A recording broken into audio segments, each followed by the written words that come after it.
Today's sponsors are Angelo's Interiors, specialising in kitchens, bedrooms and bathrooms. Go and visit their showroom today in Gillingham. Their web address is angelosinteriors.com. And Dimodici Associates, Chartered Structural and Civil Engineers. Based in the UK with a worldwide reach. Visit their website on dimodiciassociates.com. Welcome to the Cherrywood Podcast with me, Rachel Burridge. And the master of podcasts, Simon Burridge. Get the clapperboard, just say who you are, give it a clap, and then we're away. Give it the clap. We're here. Yeah. What's your name? Chris Harden. It says it on here. Fair enough. What do we do now? Put it back there. Put it down. And this is someone that's supposed to be good with his hands. Oh dear. Precision is key. Welcome to the Cherrywood Podcast. This is Why are you talking in that really? Hey, welcome to the Cherrywood Wow. Podcast. This is Chris Harding. Hello, Chris. Thank you. Very nice to be here.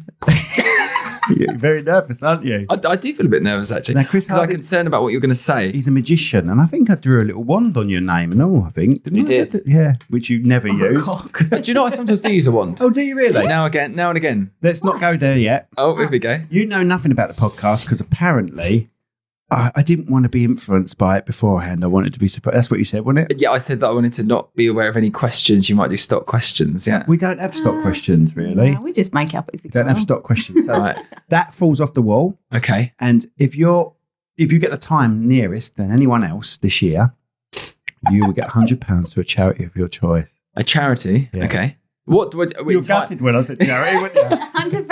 £100? Well, hello. It's worth the drive. Cancel 2 gigs. When you say the time, do you mean the time since we started or the time Clap. it is? You say a time, it's going to go 10 minutes from now. Okay. All right, so you do whatever you want to do. How long do you think it will last from now? From when you clap your hands? Oh, you want me to guess now? Yes. I've already had enough. Should have got I'm Paul Daniels. exhausted. I am physically exhausted. I'm mentally exhausted. 10 minutes. From, you're going to clap? Or? Oh, right, from now. That's what I said. Did you say 10 minutes? Because I said 10 minutes. Yeah, I think I was influenced. Yeah. Right, I don't okay. know. What was that noise? That's me fiddling. Sorry, that's me. Oh, right. Sorry. It went straight through my mic. Sorry, he's got, for people just listening, Tick. the cue ball is next to the black. No, for people just listening, he's he plays with cards a lot. I think he has to because he's a magician. And he did a little like he I did. did. It was a fun sound. Don't mean he wasn't clearing his throat. He was doing that with the cards, which is going to be annoying to you guys throughout the whole episode. I might put them down in a minute. You build like a house of cards with them. Can you Yeah, I actually do that? often. Yeah, if I've got nothing else to do, and I feel like life is slipping away. If there's no televised snooker on, I'll build a house of cards. What a question! You might as well go, what is your favourite colour? Do you know David Copperfield? I'm going to leave now. Anyway, Chris, we've known you for a while now, haven't we? Yeah. How long is it? So I think thought you were we called. probably got to know you the year before we won our first award, which was 2014. Sort of mentioned the award straight away there, didn't you? So what a link. Every time it's like mention the award. Get it up and go. Yeah, wasn't it then? I met you at a wedding fair. You came over. Did I? No, not a wedding fair. I think it was at a wedding. I want to say it was at the Orangery. And you came over and said, I'm Simon, I'm doing some filming today. Can I film you? And it was sort of, I thought, who is this guy? And this is free. Yeah. Can I film you? Is he part of the wedding? Is this some fucking geezer? And you came over and, yeah, I think it was there because for a long time I thought you were called Cherrywood Promotions. Everyone thinks a Cherry Tree Productions. Yep. The reason it's Cherrywood, that was the road I lived on. Which is coincidental because I used to live in Cherrywood Rise as well when I Right, met you. okay. I used to live in Ashford. So you can tell the difference in class. Cherrywood Rise, mine was Cherrywood Close. Drive. Oh, Cherrywood Drive, yeah. Yeah. Different Cherrywoods for different Yeah. types of people. Different standards. What am I saying? People you're go, saying. who is this idiot? So you've been a magician. You've been a magician. Easy for you to say. You've been a magician. I'll do that again. For your whole life, haven't you? Yeah. Have you ever have another job before that? No, I have no other skills. No, I think I was one of those kids. I got to like 5 years old, realised I didn't like playing outside. I wasn't good at sport, so I became magic was the sort of the thing that the kids do, all the cool kids. This is pre-internet though as well, so it's before the YouTube generation. Masturbation. 5 or 6, you know. I think it's probably because I'm older, a bit younger than you, aren't I? So I was born like oh my god, we just been talking late about 80s, early 90s. He's 38. Everyone. Oh, that's all right. 38. Yeah. Yeah. That's all right. It's like Yeah, she would. If you're 36, definitely not. 42, out. What about 50, Rach? Nah, sorry, 50's the cut-off point. Okay. You're 50 this year. Yeah. I remember being like young, and you think about people of 50 as being like well old, but you don't seem well old That's now anyway. because I have a mental age of about 16-year-old. Well, I met you. I couldn't place an age on you, so I think it's because you've got a slightly Flathead? childlike approach to things. I have. Juvenile is the word. What's the point in being straight and what? Straight. What's the point in? It's just turning into therapy, isn't it? It's like I always burp in this podcast. I'm so sorry. What's the point in being serious in life when you can just have a laugh for your life? Well, you can still get on, you can still work, you still have fun. yeah. But what's Especially what you do. I suppose it's especially what you both do. If you take yourself too seriously in it, then you're kind of setting yourself up for a bit of a fall, aren't you? You know? Because, I mean, that's a lot of brides and grooms actually say to us, oh, it was so chilled out when it was just us guys and you made us laugh, you made us relax. Is that inferring they've met other wedding videographers that aren't making them laugh? And I'm not saying I that. don't know. I just think their experiences when they were kids at weddings, you know. Do you know what? I get that. Auntie's wedding and stuff, and they see a photographer going, right, all you move, you get all close together, and they don't experience the one-to-one with photographer or videographer when they're at another wedding. Yeah, so they're not. But I get They're not used to the intimate side of it. Yeah, it's lack of familiarity because I mean, we've done lots of wedding fairs together. I mean, I get the thing sometimes people, but you'll get, it's normally their opening line. It's normally like a mother of the bride or groom comes up and goes, I hate magicians. And you think, why are you stopping him? That's our opening gambit. I hate magicians. I hate magic. Great. Do you want to see a couple of tricks, you know?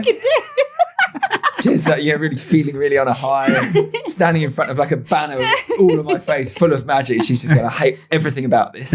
But, you know, I've got the brochure in my hand. Show me why it's this much. I'm surprised he hasn't again. Oh, okay. I'm surprised he hasn't brought the Katy Perry picture with him. There we go. There we go. We could put it on the wall for you. Well, because usually behind you, wherever you walk, is a Katy.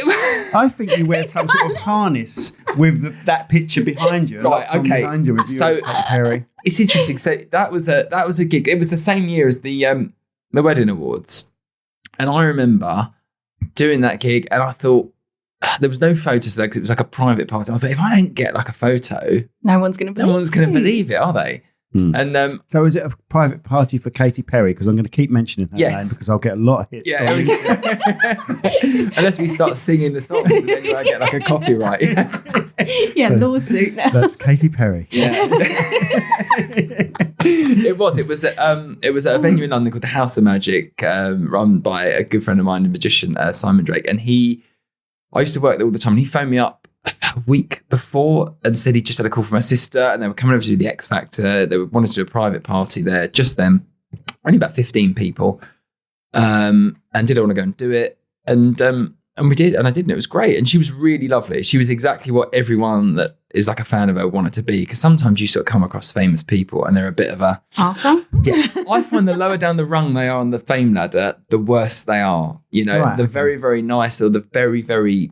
The people that are, I suppose, work very, very hard. You don't become a successful Katy Perry by not working very, very hard and having a certain amount of talent as well. So the people that are at that level are generally very nice. But it's the people that kind of come through perhaps...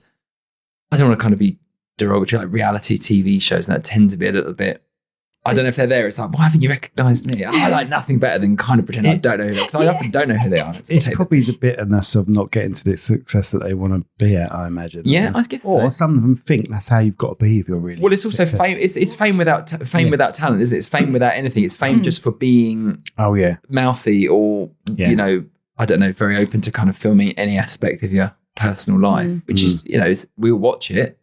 Well, I imagine you watch it. I don't watch it. I know you don't. Don't watch it. No offense to anyone out there that wants to, but I mean, we've been to weddings before where they are like, oh yeah, like the Towie people or like Love Islanders, and like people are like, oh my god, it's Sam. We're looking at each other like, really? I don't know who these people are. And it's not even funny because you say, "Oh, what's your name?" and they think you're taking the piss. Yeah. And I'm not. I genuinely not really. I don't know who they are. I'm not bothered by it. You know, No. it's fair play to them. They've earned a living from that. It doesn't bother me. It's just not. It don't interest me. I just always wonder about that kind of thing, the game plan of the longevity of it. You know, I mean, we talk about it in our industry. Like, where do you go with it? Pantomime. There you go. Panto. I think pantomime is incredibly difficult to do. I mean, I think it'd be tiring. We go to the Panto near you, but it's at the Marlow. Yes, Marlow's the best Panto. Yeah, it's good, isn't it? Yeah, that Ben guy. The best Panto. So Ben Roddy. Yes, he's so good. funny. He's very good, isn't he? Yeah. So I've been to it a few times. And Michael Wong, is it Michael Wong? He does the music. Yeah, The music bloke. I don't know that intimately. He's the guy, the conductor up the top. Okay. Is he not down the bottom, the conductor? They're not normally the orchestra bit down the front? No, he does they're it in from the the top side. left. Oh, really? I think it's Michael Wong. I'm sure I've got that right. Sorry if it's not Mr. Wong. Sorry I've got it wrong, Wong. He's not going to go there. He did go. Sorry. He did go there. Do you know what? I would go to the pantomime in London the last couple of years. And the amount of work that goes into a good pantomime is, I think it's quite hard. I mean, there's a lot of magic in pantomimes as well. There's always quite a lot of special effects. With the introduction of LED screens and it's amazing. lights and stuff like that, they're amazing now. They really are. And they're so comic. Some of them are so funny. So funny. But we always get tickets for the one in Canterbury, like right With near that the front. And then obviously this guy. Do you go up? Yeah. So you have been to a panto at the Marlow, haven't you? Yeah. Are you bullshitting? He would have the bench and that. He does the ghost bench and that. Yeah. Well, there's a hand at the start, isn't there? Picks one dad. Because that guy, the dame, what's his name? Yeah. Ben. Yeah. He gets a boyfriend for the pantomime, doesn't he? Every time. Is it always you? No, but they try and get seats we right put near right that in the area. middle. And we're like, And well, so one I'm of these crapping years. myself for the first, I don't know, Do you? Half 20 hour. minutes. Do you always take the camera along just in case, get some content? No. we always sit you next to my dad, don't we? We're like, no, you two go in first. And they're like literally really resilient. Is it like that Spot came the to the ball. wedding awards? Is that your parents that came that time? Yes, we that sat was. together. That was the year we won. I think he was with us when we won. Yeah. Yeah, Because I think don't you know if flirted I with my was. mum. I can't remember. You flirted with his mum. She's There's a very flirty charming picture of lady. him. Yeah.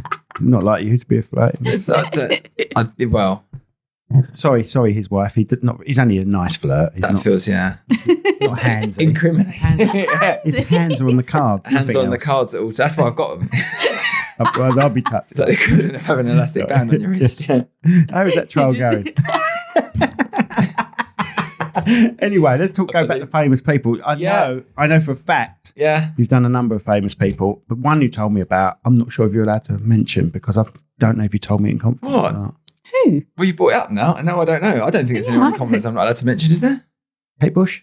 No, Kate Bush. Yeah. Oh, right. Yeah, that was at our house. Yeah, it was a really small party at our house, and that was like, no, don't take photos and that because she's very private anyway. And I think also there's sort of a fine line as well. If you're in someone's house, it feels a bit invasive as well. And she's obviously incredibly private. And it was only about 15 adults, few children, as some was very young at the time. And it was a really idyllic party. So it was just like a normal like a little party. gathering kind of thing that they do. And then that was through Simon. Simon did all the effects for her tour years ago when she toured that one tour. But it used to be, I think, the day before Christmas Eve or something. They did it every year. And it was really like a really quintessential. I mean, the house was like beautiful, like just very festive, very warm.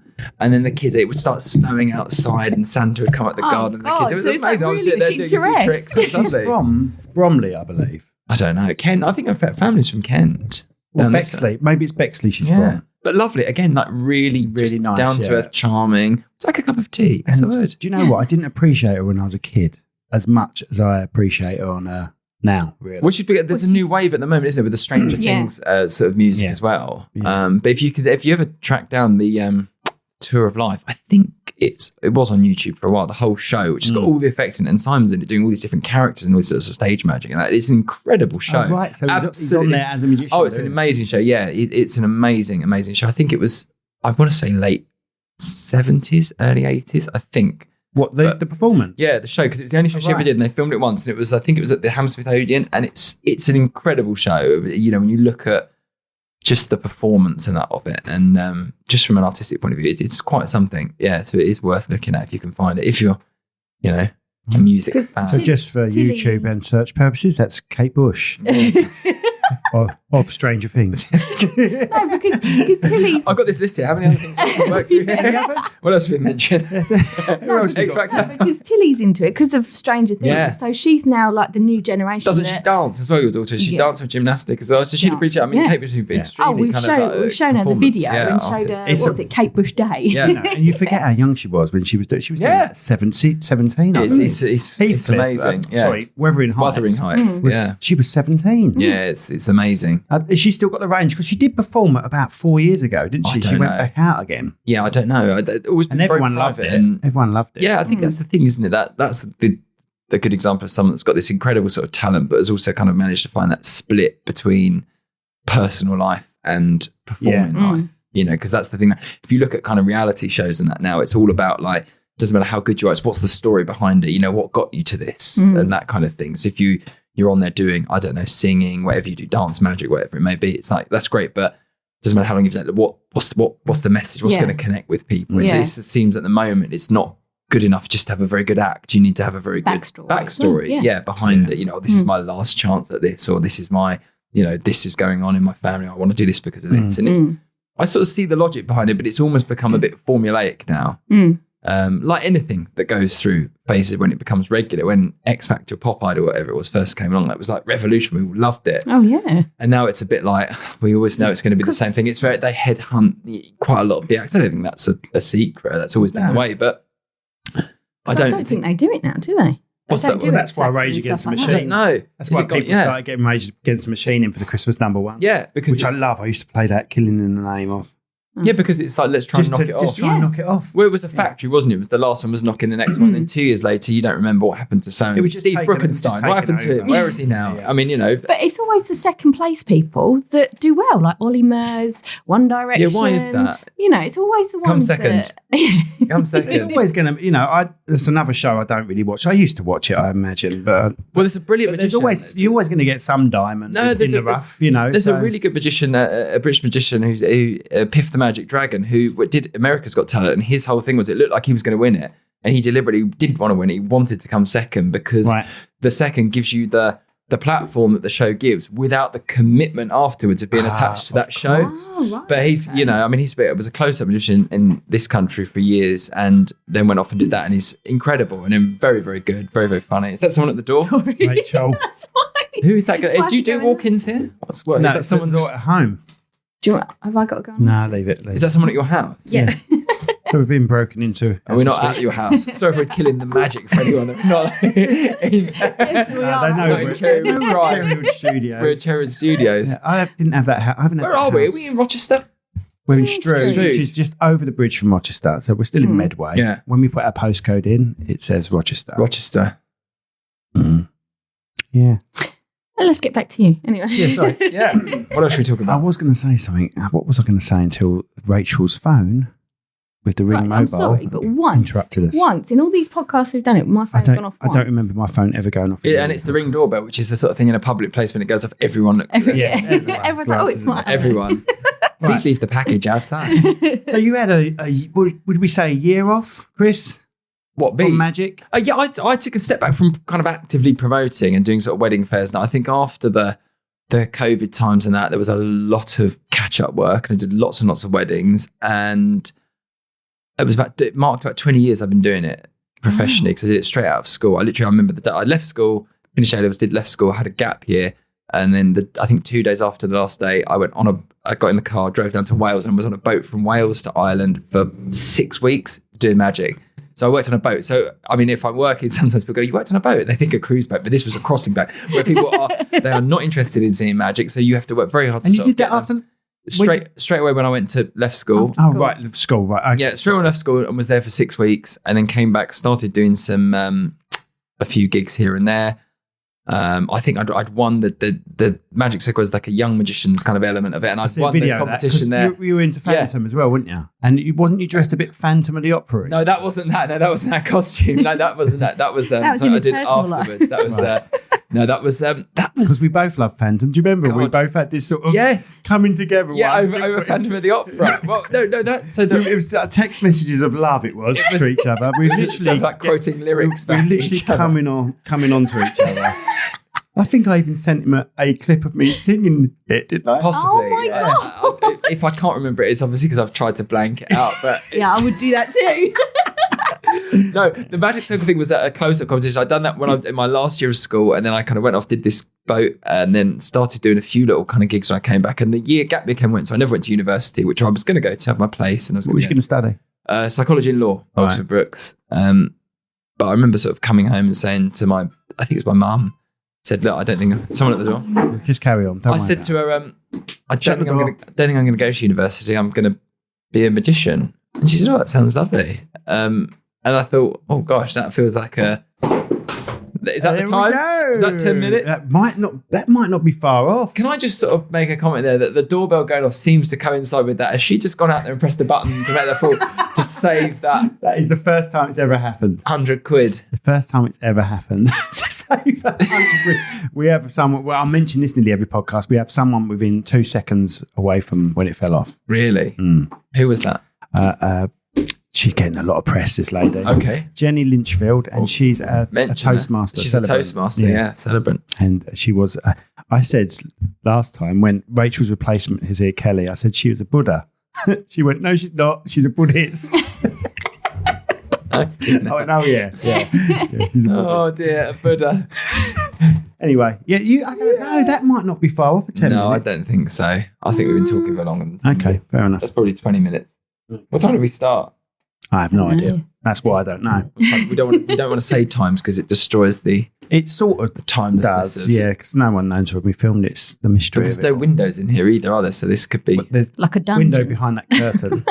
I might start introducing people between those curtains. I was going to say, it could come out from behind like it. Wrestling. So we give them wrestling entrance. You sort of start and then you open it up and maybe they're standing there. Pyrotechnics, smoke. Or like half dressed, like get Raffin with his bubble machine and smoke. Do people still have bubble machines? Is that a thing? I've used a smoke machine in here. Why? For a scene.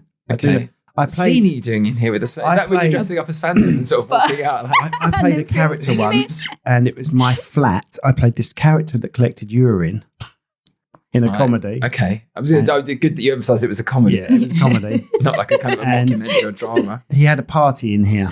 He had a party, and it was a strange old party. I think I've seen it. I think you sent a clip to me. I think I did send it to you. Yeah, I had gold shirt on, usual gold shirt on. Yes. No. Yeah, gold silver shirt pants, silver hot pants, and moon boots. It's very hard. It's very difficult to disconnect you from those characters once you've seen you doing it. It's very hard to disconnect. You're very much a method actor. Yeah, method actor, yeah. I've got loads of urine from all sorts of places now. Just walking. I wonder what the smell was. That's what's behind the red curtain, isn't it? Just piss bottles. Anyway, Rach, who was at the door? Going on a Sunday night. All right, well done. They left. Well done. Thank you. There's no one. He reckons you've gone out there, pushed a button, and it's knocked the sign off. Did you know the sign fell off? Yes, when I came in, I heard it. Okie doke. Right. Sorry, where are we again? We do drift off. I do apologise. I can't remember. I sort of lost interest 5 minutes in, but no, I'm joking. Fair enough. At least he's honest. Yeah. No, I'm not really. What were we talking about? So you did your cross. Yes, I did magic all the time. Yeah, and done it ever since. So and I took a year. I took about a year out of just sort of actively doing wedding fairs and kind of promotion and that, because I thought at 20 years I was getting a bit slightly burnt out, I guess. And I think there's always a danger that I think especially with close-up magic, every time you go to a group of people, it has to be like the first time and very fresh and very enthusiastic. And I think if ever you get to the point where you feel like you're kind of a bit not phoning in, I think it was just that volume of work post-COVID. And I thought, I just need to take a step back and just see, and also assess like where you're going with it, because your aspiration when you start is, I want to do so many gigs a month, I do 20, 30 gigs every month and that. And then you get to that point and you go, where does it go next? You know, it's kind of like, where do you just repeat? Or how do you sustain your energy? So you take a step back and that, and then just kind of reevaluate it. Yeah. I know. I feel like I'm like that same enthusiasm of 20 years. Because it's all, I think with anything, it's always about like it's cliche, isn't it, to say it's not the destination, it's the journey or something. It's that climb towards it. You're kind of always aspiring to say, like the wedding fair thing is like, you go and do them because you're trying to get the gigs and you want to kind of get busy and that. And it's quite exciting to kind of I don't know, you come back to it and people think, oh, where have you been? I've really been anywhere. I've still been.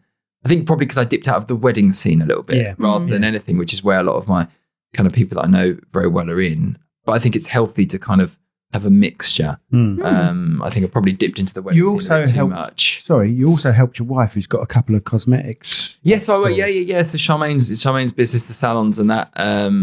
Very much. You've got 2 salons now? 2 salons, one in Ashford, just outside of Ashford, and one in Tenterden. What are they called? Beau Boutique salon, Beau Boutique. Beau Boutique. And they're really good. I mean, you know, and that was just more of a kind of being the very geeky guy in the background. I do know I'm not dipped my hand into sort of like offering beauty or cosmetic treatments. I know you're having I know you're having Botox. Yeah. Do you want to see this card trick? Sort of me coming in, going, what's going on here? No, that was very. Did you used to do tricks for them? Something? No, I mean, I've done. Of course, I sort of do when they do their kind of their open evenings and things like that. I'm there doing stuff, but it's really kind of the nerdy, businessy stuff behind the scenes, the accounts and stuff like that I was doing. Just because, again, it's always healthy, I think, when you do any kind of work for yourself, to look at different avenues. Like you do the weddings, you do this, you do other things, you do studio shoots and that. So we sort of look at that as a business. It's very different to being a solo performer, because the days now of being a performer, maybe having, I don't know, maybe a little agency where you have 10 or 15 people on your books, it's sort of gone, because everyone's got an iPhone, everyone's got contact influence. It's not like you can go to someone, well, I'm not free, but I can send you this person. They go, who's their name? And they tap them in, get them. And that's the thing. So you look at that as another business, because it's a business that's perhaps more scalable. Sorry, am I boring you? It's actually just told me that I'm interviewing you. Oh, okay. Intelligent. Good, because he's boring me so much, I forgot who it was. Time to stand.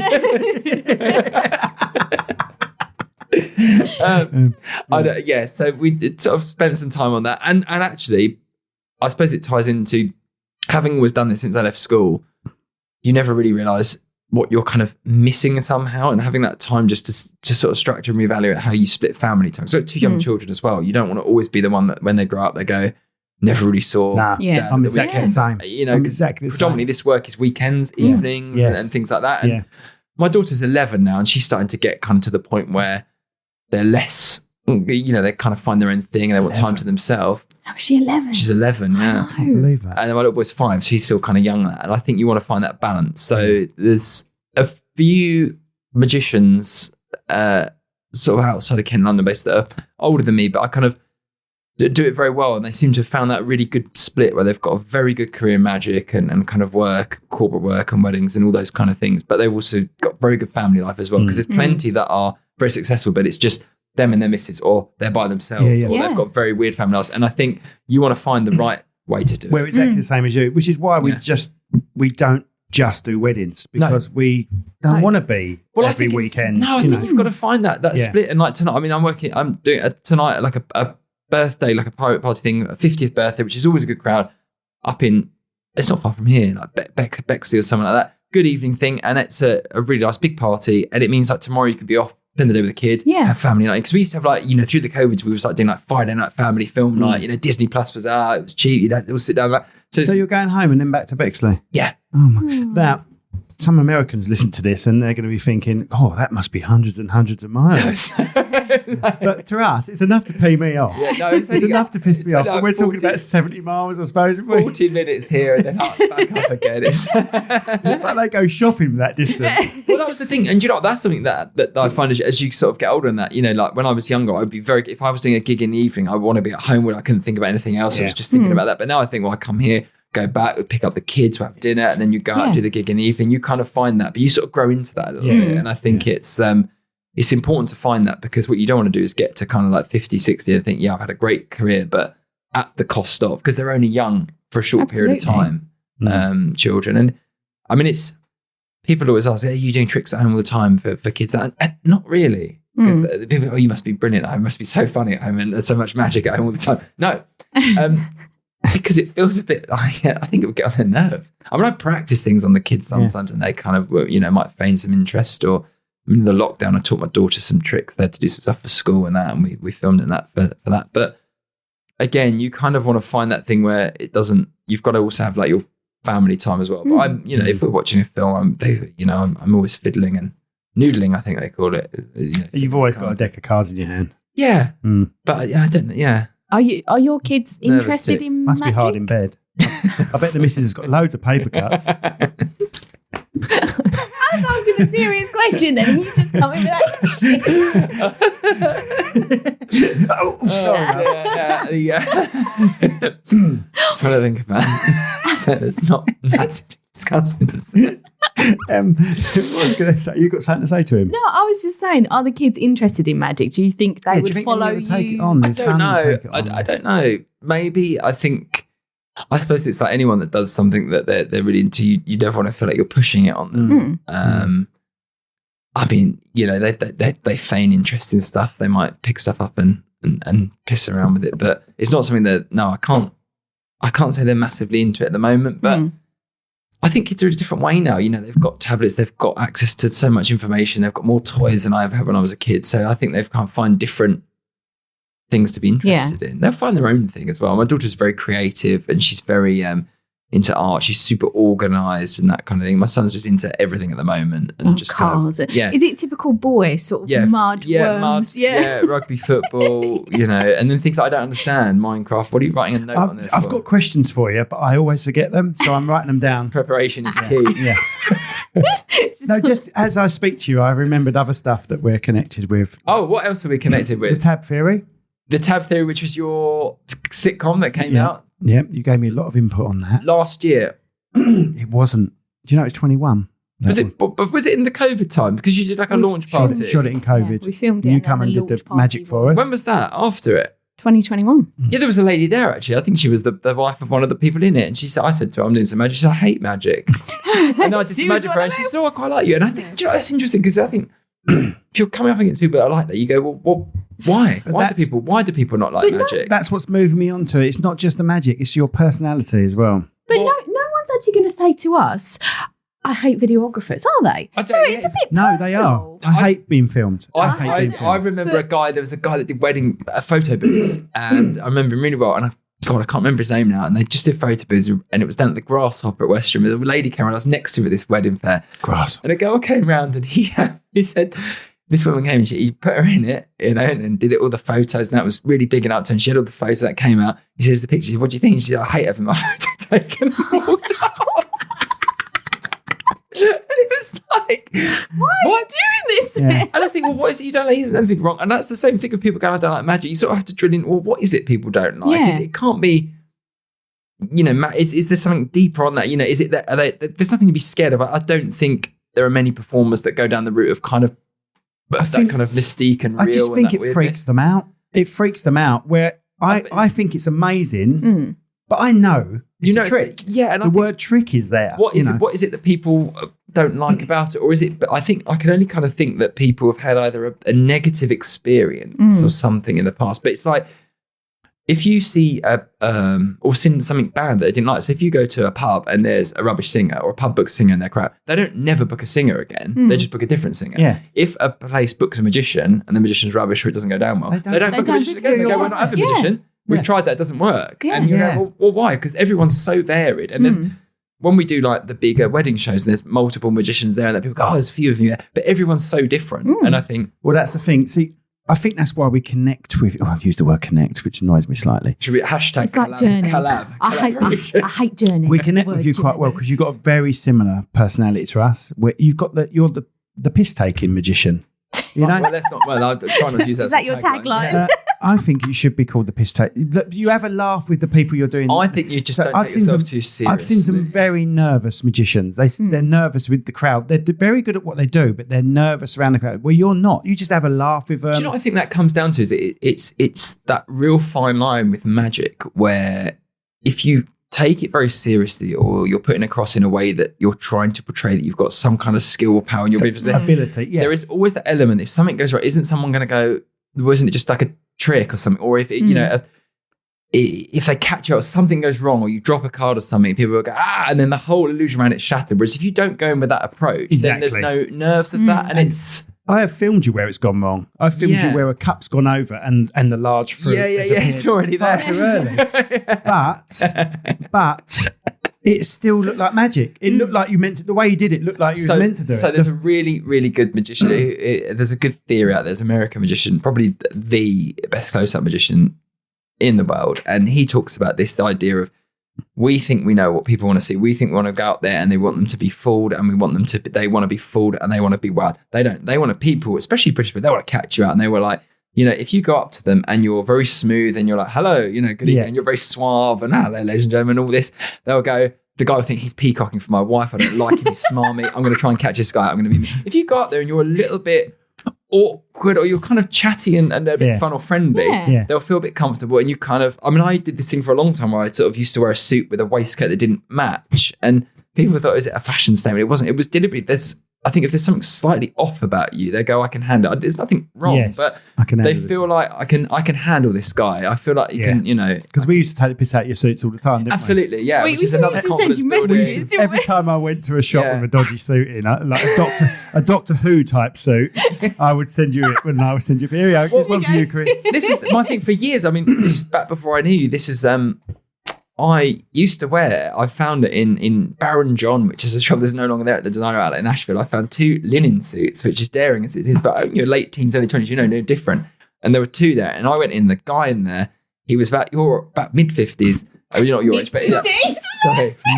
He was ultra trendy, but a guy that had all drew a bit of a geezer, but a guy that's sort of deliberately dressing quite young, he's in this trending gear, and he told me I looked great in them. So I obviously believed him.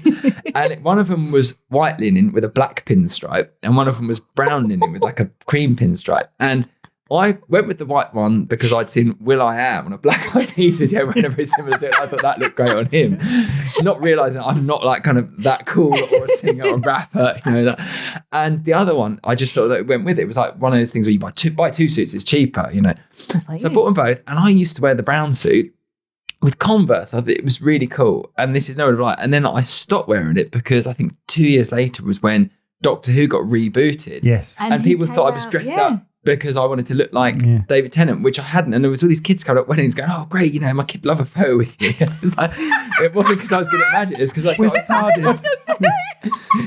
and it was kind of a thing. I thought, I'm still young, I'll have this kind of trendy look. And I actually used to, I struggle with getting shoes that don't hurt my feet. So I used to wear Converse as a bit of really comfy. And it went through a phase of grooms at weddings that are that kind of grooms that had this. There was a phase where they would wear Converse with a suit and the trendy suit came in. So I thought if you wear that kind of look, that kind of goes with it. And so I stopped because it was conflicting. But I've always liked a suit. I think it's a fine line though, because I remember doing a wedding. It was a barn somewhere, and there were a lovely crowd, and I had wearing a kind of a tweedy kind of check suit or something, and it looked great there.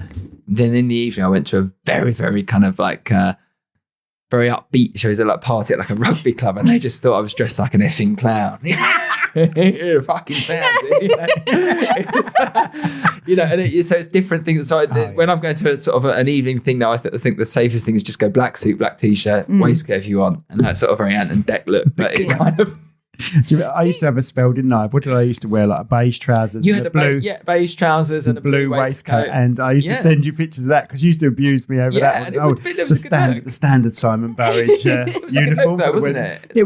It was ideal for me for shooting weddings because the waistcoat was ideal for batteries and things. My thing as well is I think if you're in a wedding and for me, I'm in the video, in the photos, you should look decent.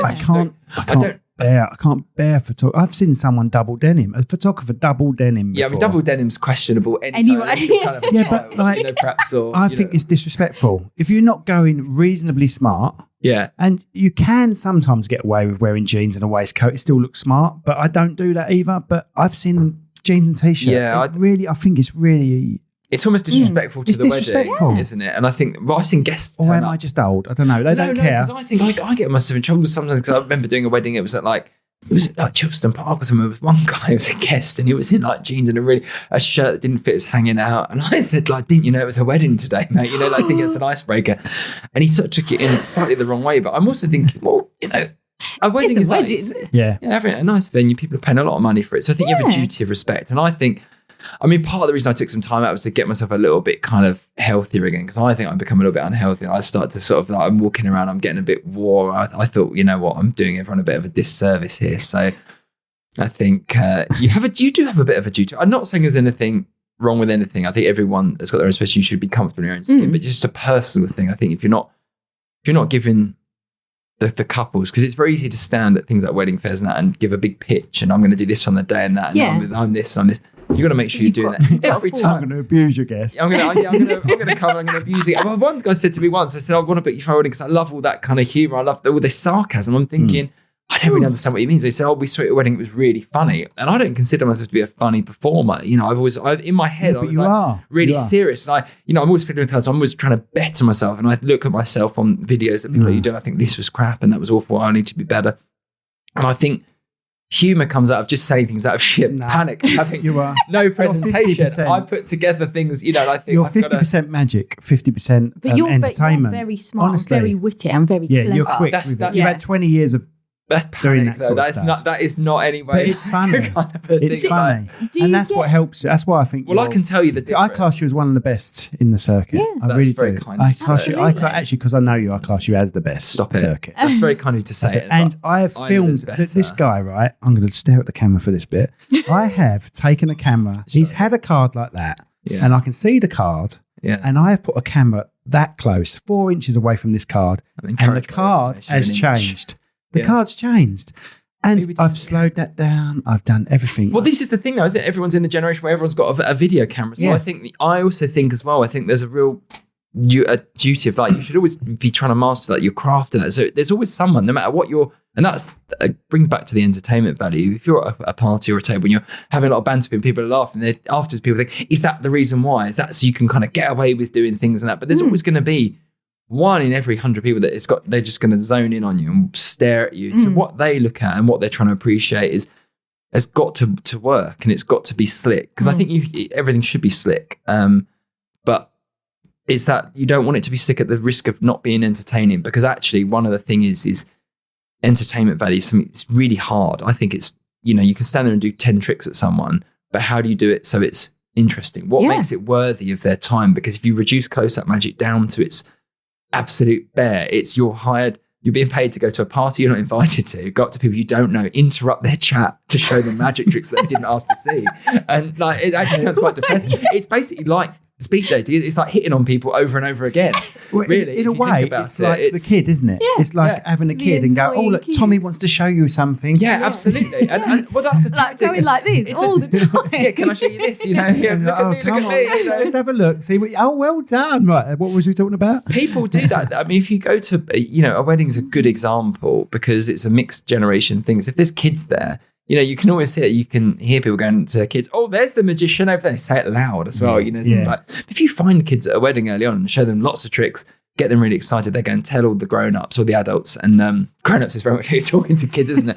Adults, and they tell them, the magician's great. So when you go and see the adults, the expectation is low. The kids have done the promo. But they've said it. The kids have said, the magician's good. So if you come up and you're a bit weird and a bit awkward and you're kind of there doing like a couple of things, they go, let's just tolerate this. This will be crap. And get blown. Some people. And you're going under the radar perhaps. And I think that's probably better. It amazes me. I think some of the best photos are when you are on video, the reactions, stuff, and they sit there and they're but that's it, because it's about human interaction, isn't it? And it's always about the guests. I mean, we've talked about it before. We've done work together. Is everything you do, the reaction moment, you try and put it so it's got the guest in it. So if you're revealing something, their money ring, or you're doing a trick, you try and get the moment in their frame. So it doesn't really matter if I'm not in it. It's there because that's what the people want to see. They want to see their friend or their auntie or whoever it is responding. They don't want to see me going like, hey, look at me. That doesn't convey anything. And it's really hard because those photos, you need a couple of pictures, profile photos, but really what you want is reaction photos. Do you get nervous? I know obviously you try and hide it, which is a good thing, but do you get nervous before gigs and stuff? Yeah, do you know what? I think all performers get nervous to an extent. I think when you stop getting nervous is perhaps when you need to perhaps evaluate if you're challenging it enough. Yeah. We're exactly the same, because you're going to start making mistakes. I think you start making mistakes, and I think nerves is a byproduct. And there's a really good book called Golden Rules of Acting, which is written by a guy who's an actor, but he's also a very good magician, Andy Nyman. He's also a Darren Brown's producer, director, and a co-writer. And he wrote this little book, but it applies to performing in general. And he has a tip in there where he says, if you turn the word nervous psychologically into the word excited, it just changes your mindset. So you've still got that adrenaline that nerves creates, but if you turn it into a feeling of excitement, it kind of eliminates the worry that goes with it. Because actually, what are we nervous about? Exactly. If you're going to do that, especially for me, if you're going to do one of my mentors when I was young, a guy, Pat Page, a Scottish magician who's passed away now, but he said, I remember saying to him once, what happens if a trick goes wrong?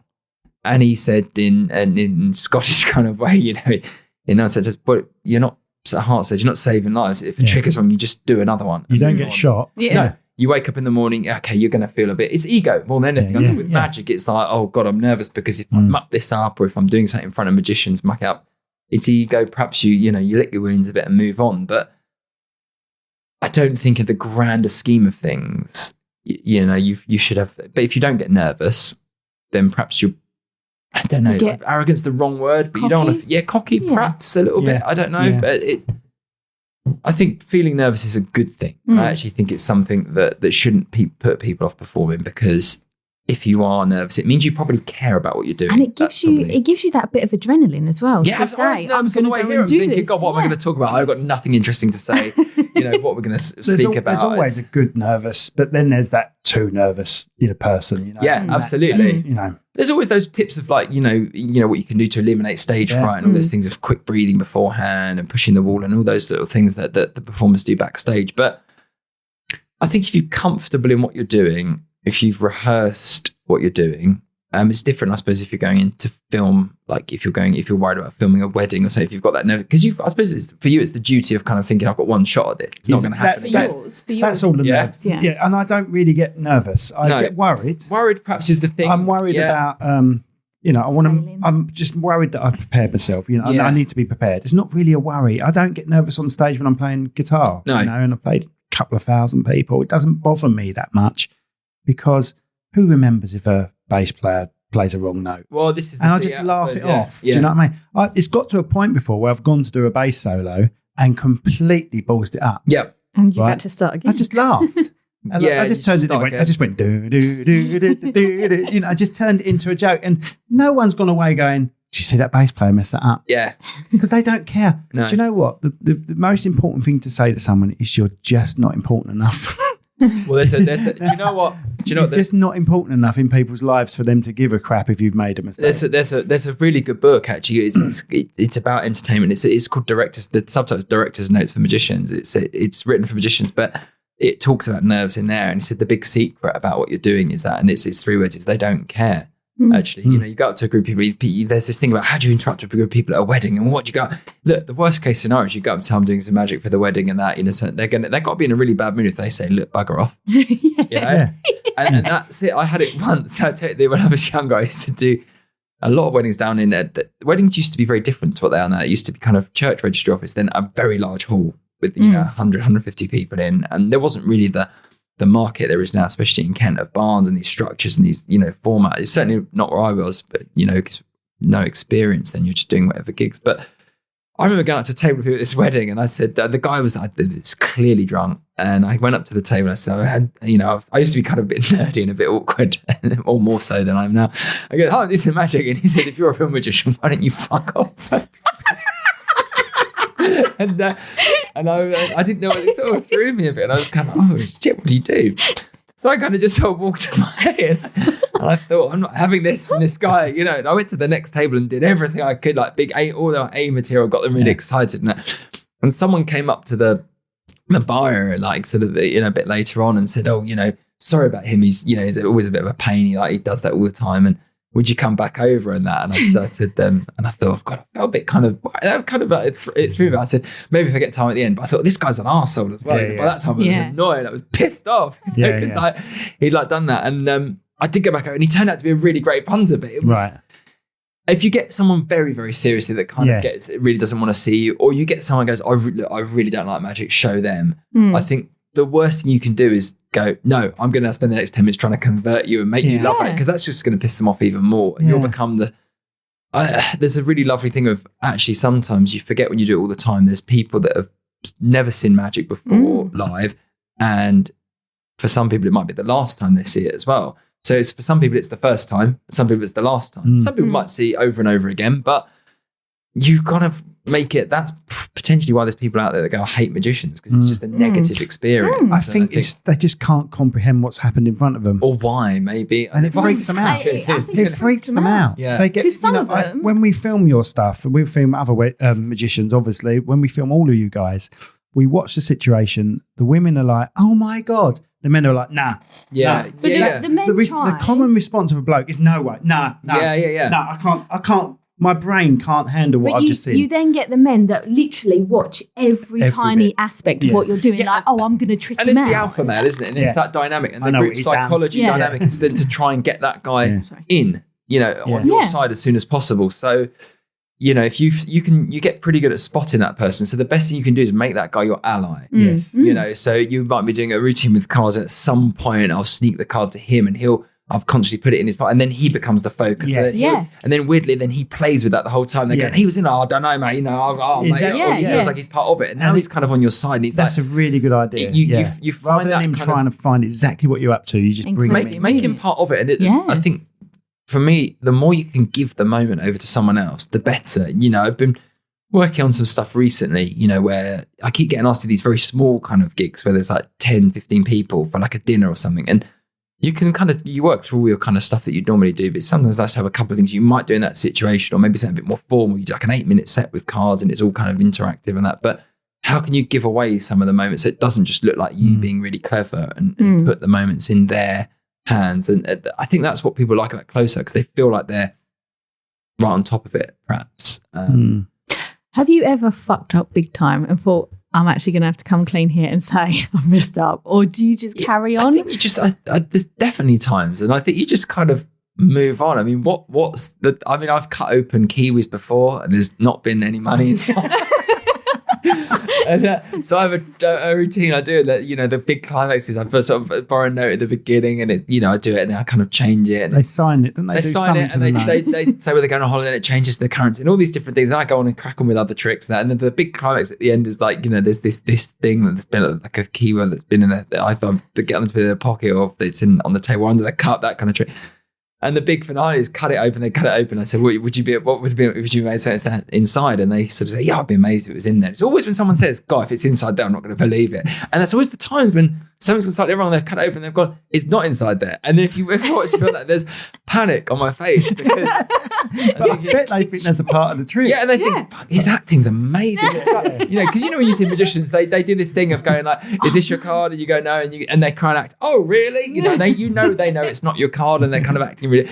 And this look of panic where they go, God, this guy's really realistic. This really looks like, it's gone wrong. And it's a panic moment. But then what can you do? You just kind of have to carry on. And there's been times where, what else has happened before? I've done I remember a long time ago in Canterbury, it was a really like one of those sort of country pubs. I was doing a magic evening. There was a stone floor.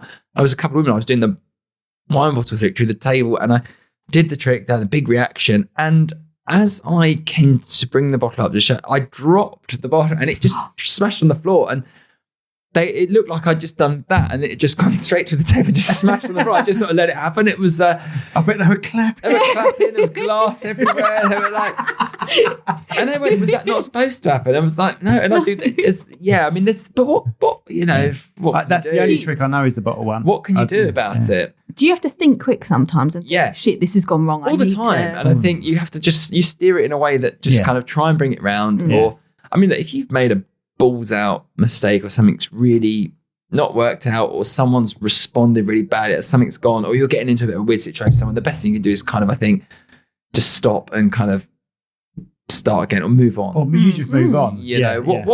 What's the worst thing that's happened? You can't find their card. I mean, what are they going to do? I've seen it. What you do is you move on so quick that they've literally forgotten what's and then do about 20 other tricks. So they're so far along the line, they just go, I don't remember what happened anyway. I feel a bit kind of... Can you do me a favor? I don't think Chris is quite in that shot fully, is he? It's deliberate. Can you move him over slightly? You can just twist... Come this way, Chris. Come this way. Shall I just move in? Come this way. So do you half hour in. He's got half. I think you gradually settled and drifted out as you were talking. I floated out. Yeah. One of his tricks.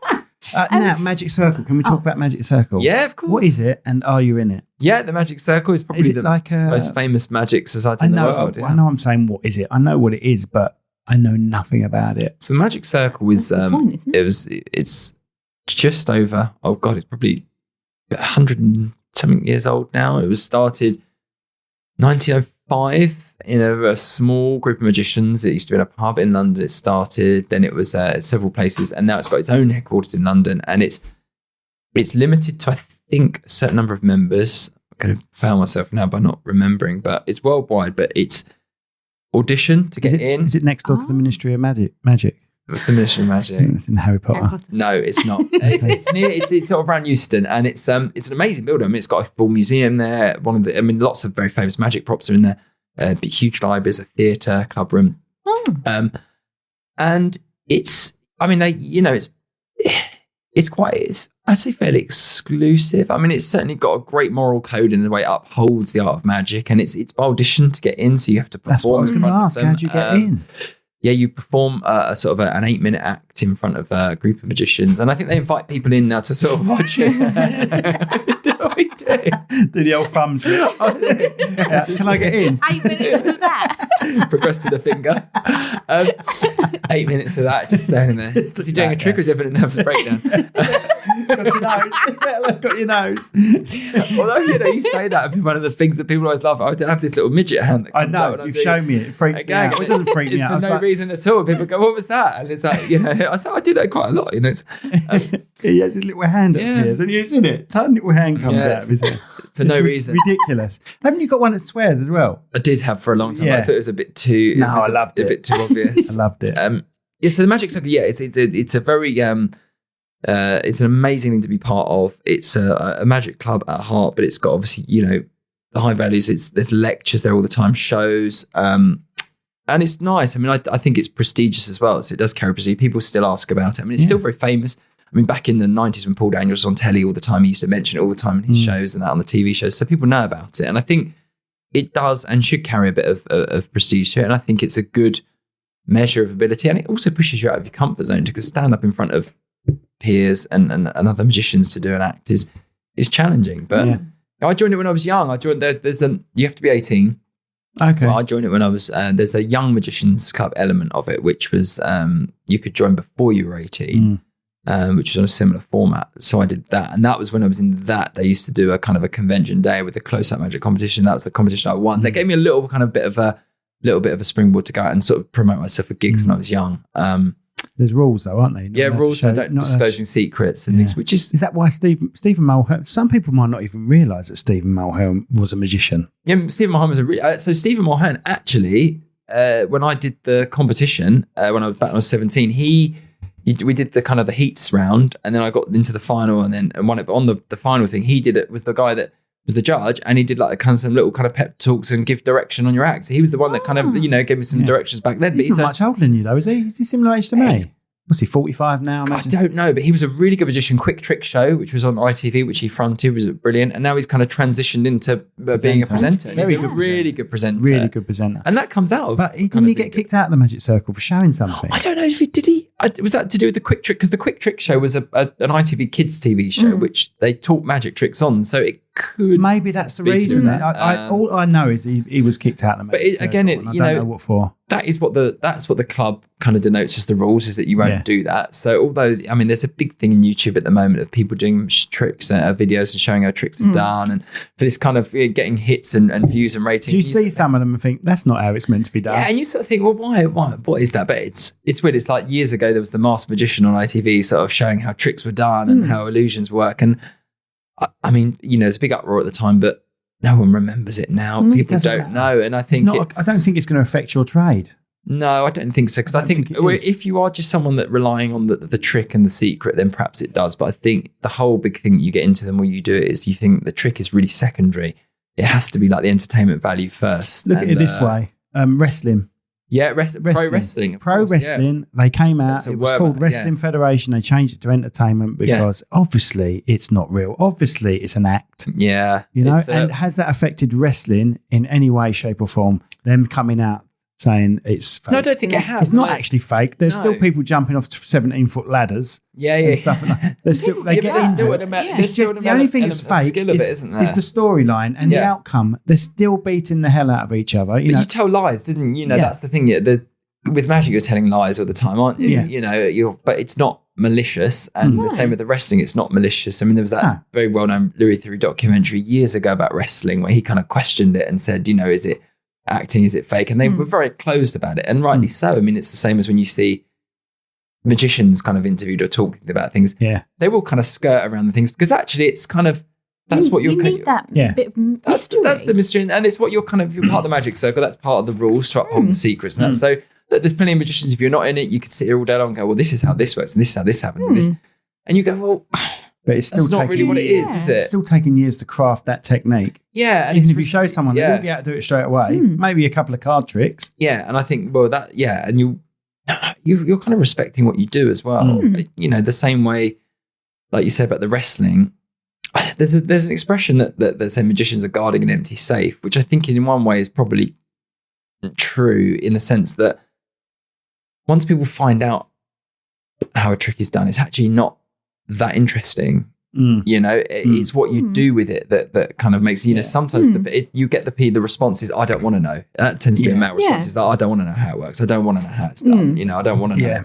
Yeah. I think it's a very naive thought to say that some of your tricks are easy to do once you know, because they're not. There's the sleight of hand technique. The sleight of hand and sometimes the boldness as well. And I think the longer you're in it, the bolder perhaps you are with things is what happens. I mean, if you do, I do a bit of, I wouldn't say I do loads of it, but a bit of pickpocketing, mainly watches when I'm working. And it's always in the context of a trick. And it doesn't matter how long you do that for, there is going to be the occasional time when you are mid-flow stealing someone's watch, someone might notice. And what can you do? You just say, oh, sorry, I was trying to nick it. You know, you make a joke and move on with it. But how can you do? When they don't, how can you take someone's watch off their wrist? But it's interesting because it's not easy, but it's easy to be done because they're not aware of it, right? It should be in the element. But if you take the watch and you're kind of doing it to make it look stupid, it's better in the context perhaps of a trick. So you mean you don't keep them and just run off? Yeah, just run away. I used to do it with that cup trick, you know, when I used to do the cup and the ball and the fruit at the end, and then I would maybe do it within that, and then they'd lift up the cup later and their watch would be under it. And that's amazing. I go, what? How did this, you know? But I've had the situation before where I was doing a trick and I committed I was going to try and get this guy's watch. And he was a guy, you know, very nice guy, was getting married himself at some point. He lived in Dubai. I thought, this is the kind of wedding I'd like to do. So I thought I'd take his watch. Short of putting my teeth on his wrist, I could not get this watch on his wrist, right? I was wrenching. He must have been thinking, what is this guy doing? I had to hold on, I was trying to do this trick. And look, it's changed faces again. And I was doing this. And I got it eventually. I was sweating. And I got it, right? And I thought, right, he's done this thing now where perhaps he must know, but he's not going to say anything. He's going to kind of instantly, he's going to play along, right? Right, yeah. So I've gone through the rest of my act, and at the end there's this little kicker finale I've said, and I've got myself on the other side of the table, so I'm not, and I said to him, I can't remember how I used to reveal it, but I pulled it out and I said, and this is your watch. And he was like clapping and cheering. I thought, brilliant, what a punter, what a great guy. Yeah, what a great helping you out. And I went off and I thought, I got a drink of water. I went, and he came over to the bar just afterwards, and I thought, this is where he's going to come over and have that little chat. Yeah, I knew, I felt it, you know. And he said, hey, just, can I have your card? I'm getting married. Just one question. When? You never touch me. I'm going, what? When did you get my watch? Got your foot on his chest. And he booked me. And I tell you this story, and I tell this story sometimes when I'm talking to people at wedding fairs. And he said he booked me for his wedding. And he booked me off the basis of that. So I'm at his wedding. It was at, can't remember, it was out the back of Canterbury, Knowlton Court.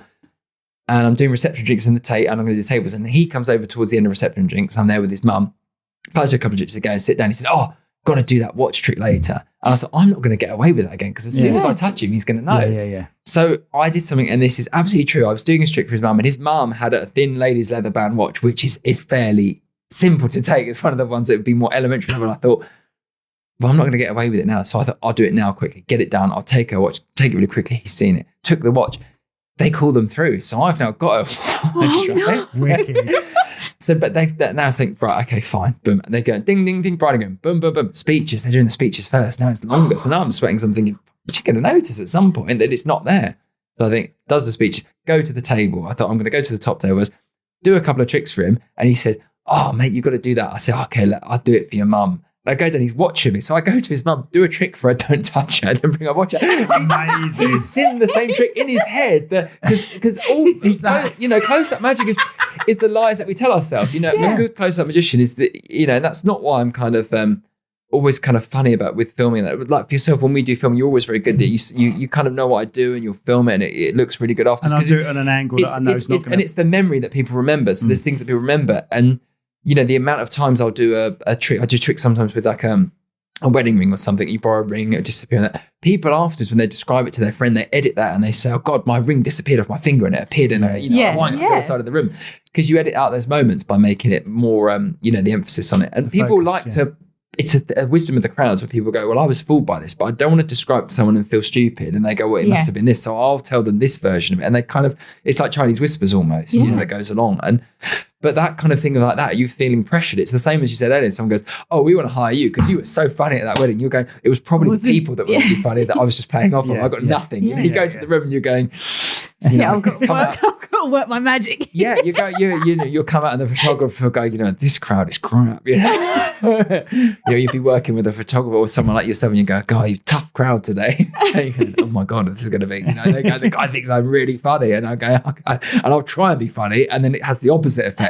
Because you're only as funny as the people you're with. Have you ever sort of gone to have someone's ring or anything like that and dropped it or lost it? Or yes, So you have, so the short answer is always a public liability insurance. But again, the times when it has been, have you broken stuff before? Have I broken stuff? I've had a watch fall to pieces in my hand as I've sort of stolen it. That's the thing.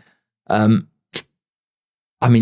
just get sorted out. Well, there's been occasions where there was one woman, it sort of broke. I sort of gave it back and it was sort of falling to bits. And she said it was old and it was sort of broken. But I would give my card and I said, look, I'm insured, let me pay for it to be repaired if there's a problem.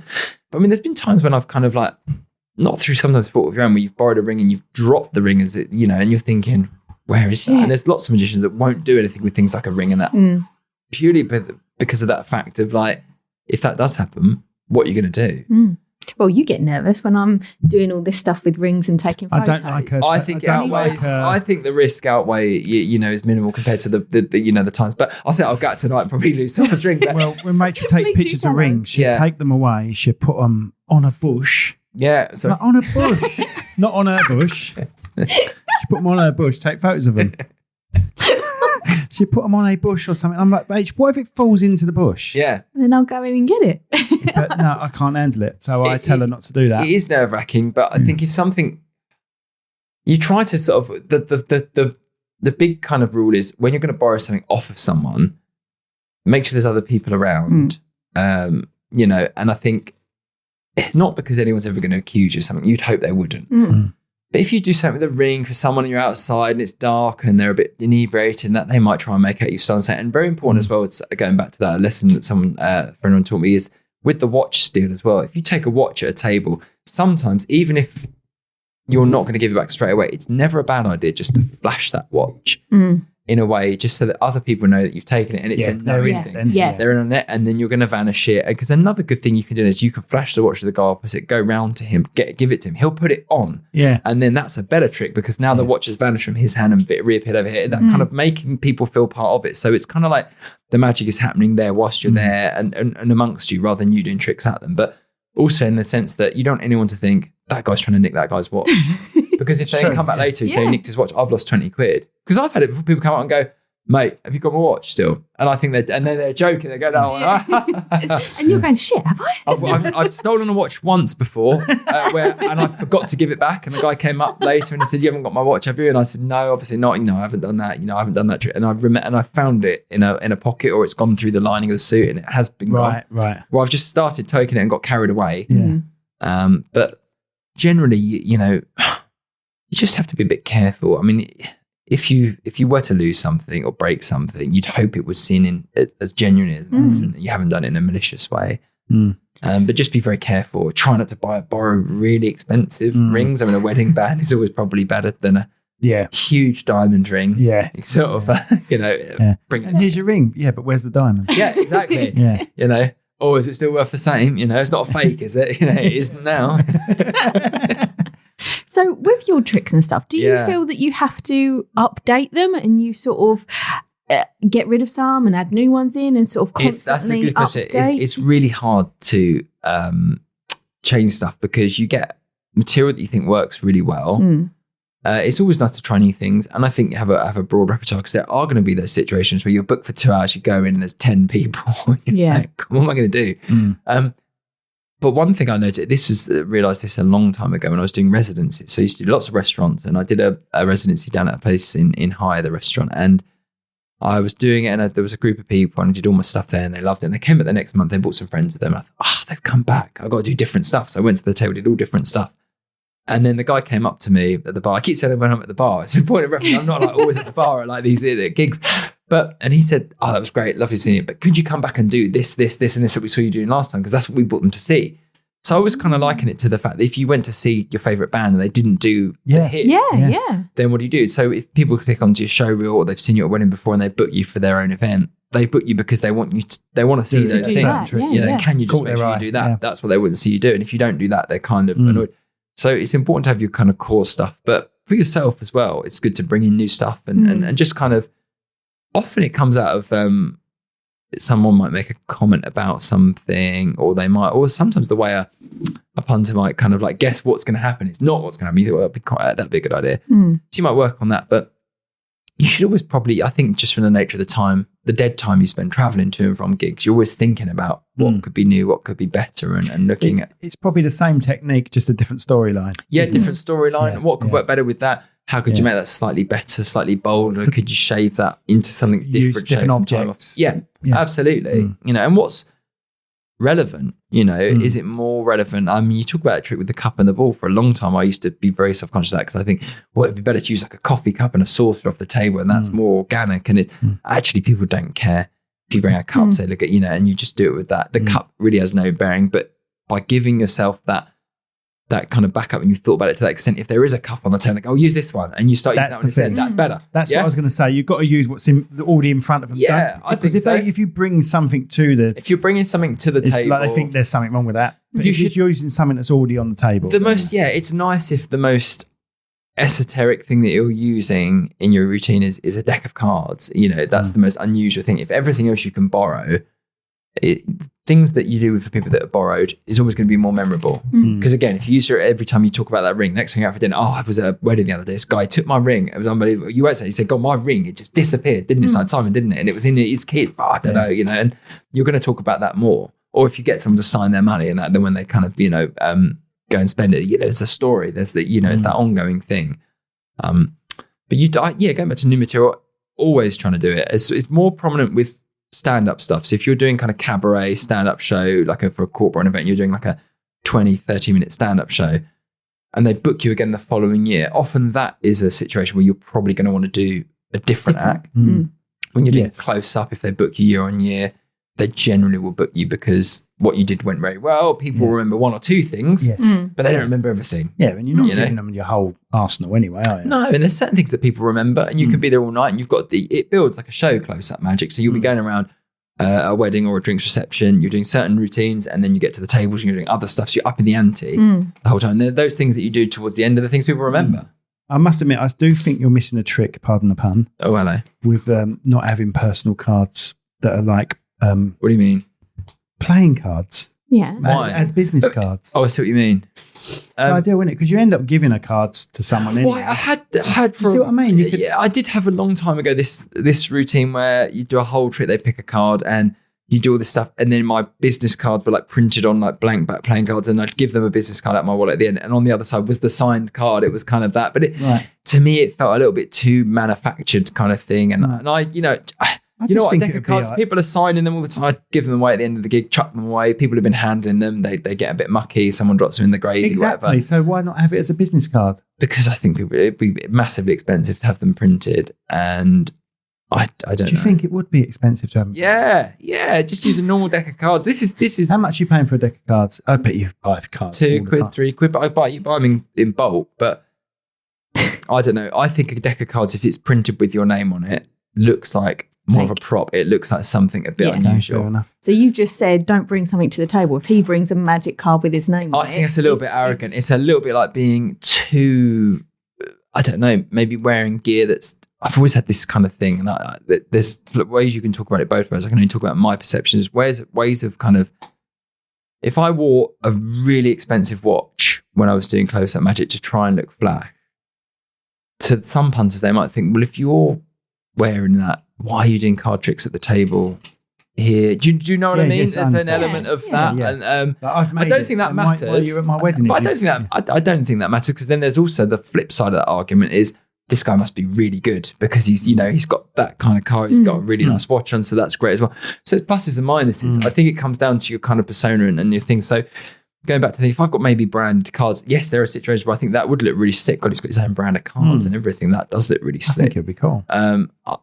I'm probably just more on the side of, I'm probably just a bit lazy with it. And especially that inside the bottle stuff. Yeah. But actually you want that to look like a proper deck of cards. Yeah, absolutely. I mean, do you know what I do with every deck of cards? Because if you go to a gig, and especially, if you're doing an evening gig where people are a bit lubricated, say someone sign your name. Often people will write something rude on the card. They'll draw something rude, and then what are you going to do with that card? You're not going to go next day to like the garden party and then pick a card. Here's one for your mum, and she picks out a card and it says something like, what does that mean? Yeah, but you're not using the same. As soon as someone's drawn on a card, that's it. It will stay in the deck for that gig. It will stay in the deck for that gig, and you'll use it over and over because you're there for 2-3 hours. Cost effective. If there's a kid there that's really into magic, you give them the deck at the end. To you, it's got cock written on it.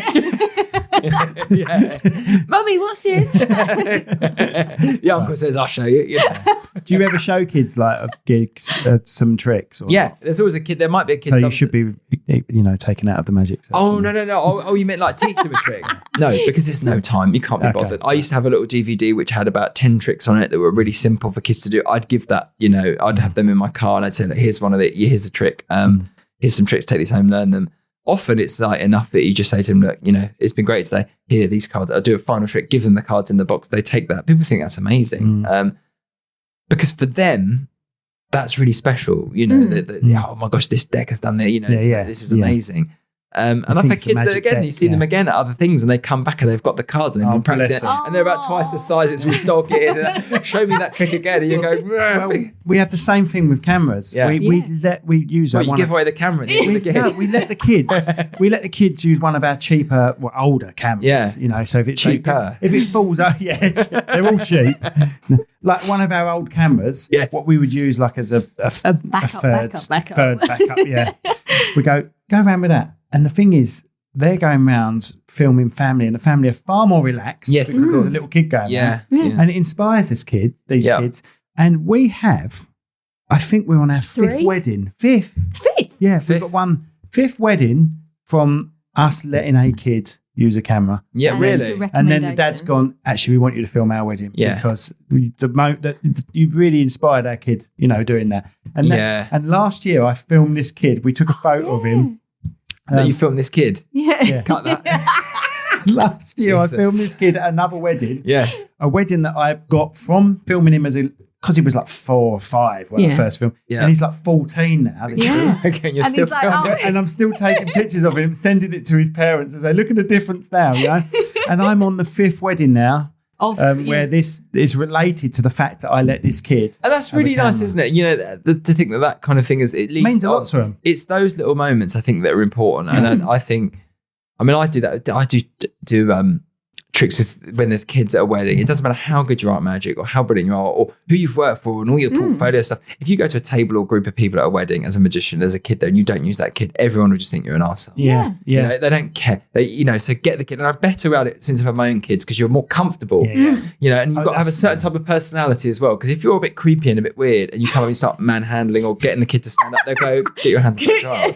And here's his pen. Yeah, it's too weird, It's like, because a kid will be either very excitable. There was a kid at the wedding fair on Sunday, and he came up and he had a cool name, and I can't think what it was, but he kept grabbing me, and he just kept grabbing them, grabbing at my pockets, and the dad was sort of just standing there looking all ream, and he had slick hair, and he's like, his kid's there, his slick hair, and the kid's just abusing me. Other people around looking and going, what's going on with that kid? Why is the dad not controlling? So I just picked the kid up on the arm and started walking up to the other stand and saying, right, let's go put you on a different stand. And he was laughing away, and I think those kind of things are okay to do if you've got the right kind of approach. I've got to have experience with kids. But with kids at a wedding, if they're a bit quiet and they say, do a trick with little Johnny here, and then you pick him, he's standing on the chair and he doesn't have any interaction, you've got to keep talking for him. Yeah. Or if he's too enthusiastic, or try and gear it so it looks like he's getting one over on you. Yeah. Or he's mucking you up. Oh, that was so funny when he messed you up. You're thinking, I engineered that. He was giving me nothing. But that's funny, and they like that. Oh yeah, he messed you up, didn't he? Go, oh yeah, he did. Not really, but you were giving me. It was like trying to get blood out of a stone at your table. You know what I mean? Your weird Uncle Dave in the corner was like texting his Thai girlfriend. You're not interested. You're feeding the baby. Someone's like breastfeeding at the time. I've had that before. People are there breastfeeding. It's an awkward situation. And you're like, pick a card. Yeah. She's like, oh, sorry, I'm a bit busy. So you've got the right tip. Here's a breast pump, everyone. It's a weird scenario, but you sort of think, what am I doing here? Or like you're doing magic over the camera at a wedding friend. They've got a screaming kid in the pram saying, like, we think we'd like you at our wedding, and they're trying to talk to the kid halfway. Do you want to pick a cut? And over, you think you're never going to book me because I'm not creating any kind of moment here. This is just like labouring it. It's weird. It's awkward, Because normally, if they come up to us at a wedding fair and you're talking and they do have a child, you're the guy that films the kids. Yeah. And I've said to him, will you stop? Anyone with a suit that comes up and asks him that. You do the talking. The thing is, what I find is really sad is I love kids. I love kids. Yeah, good fun.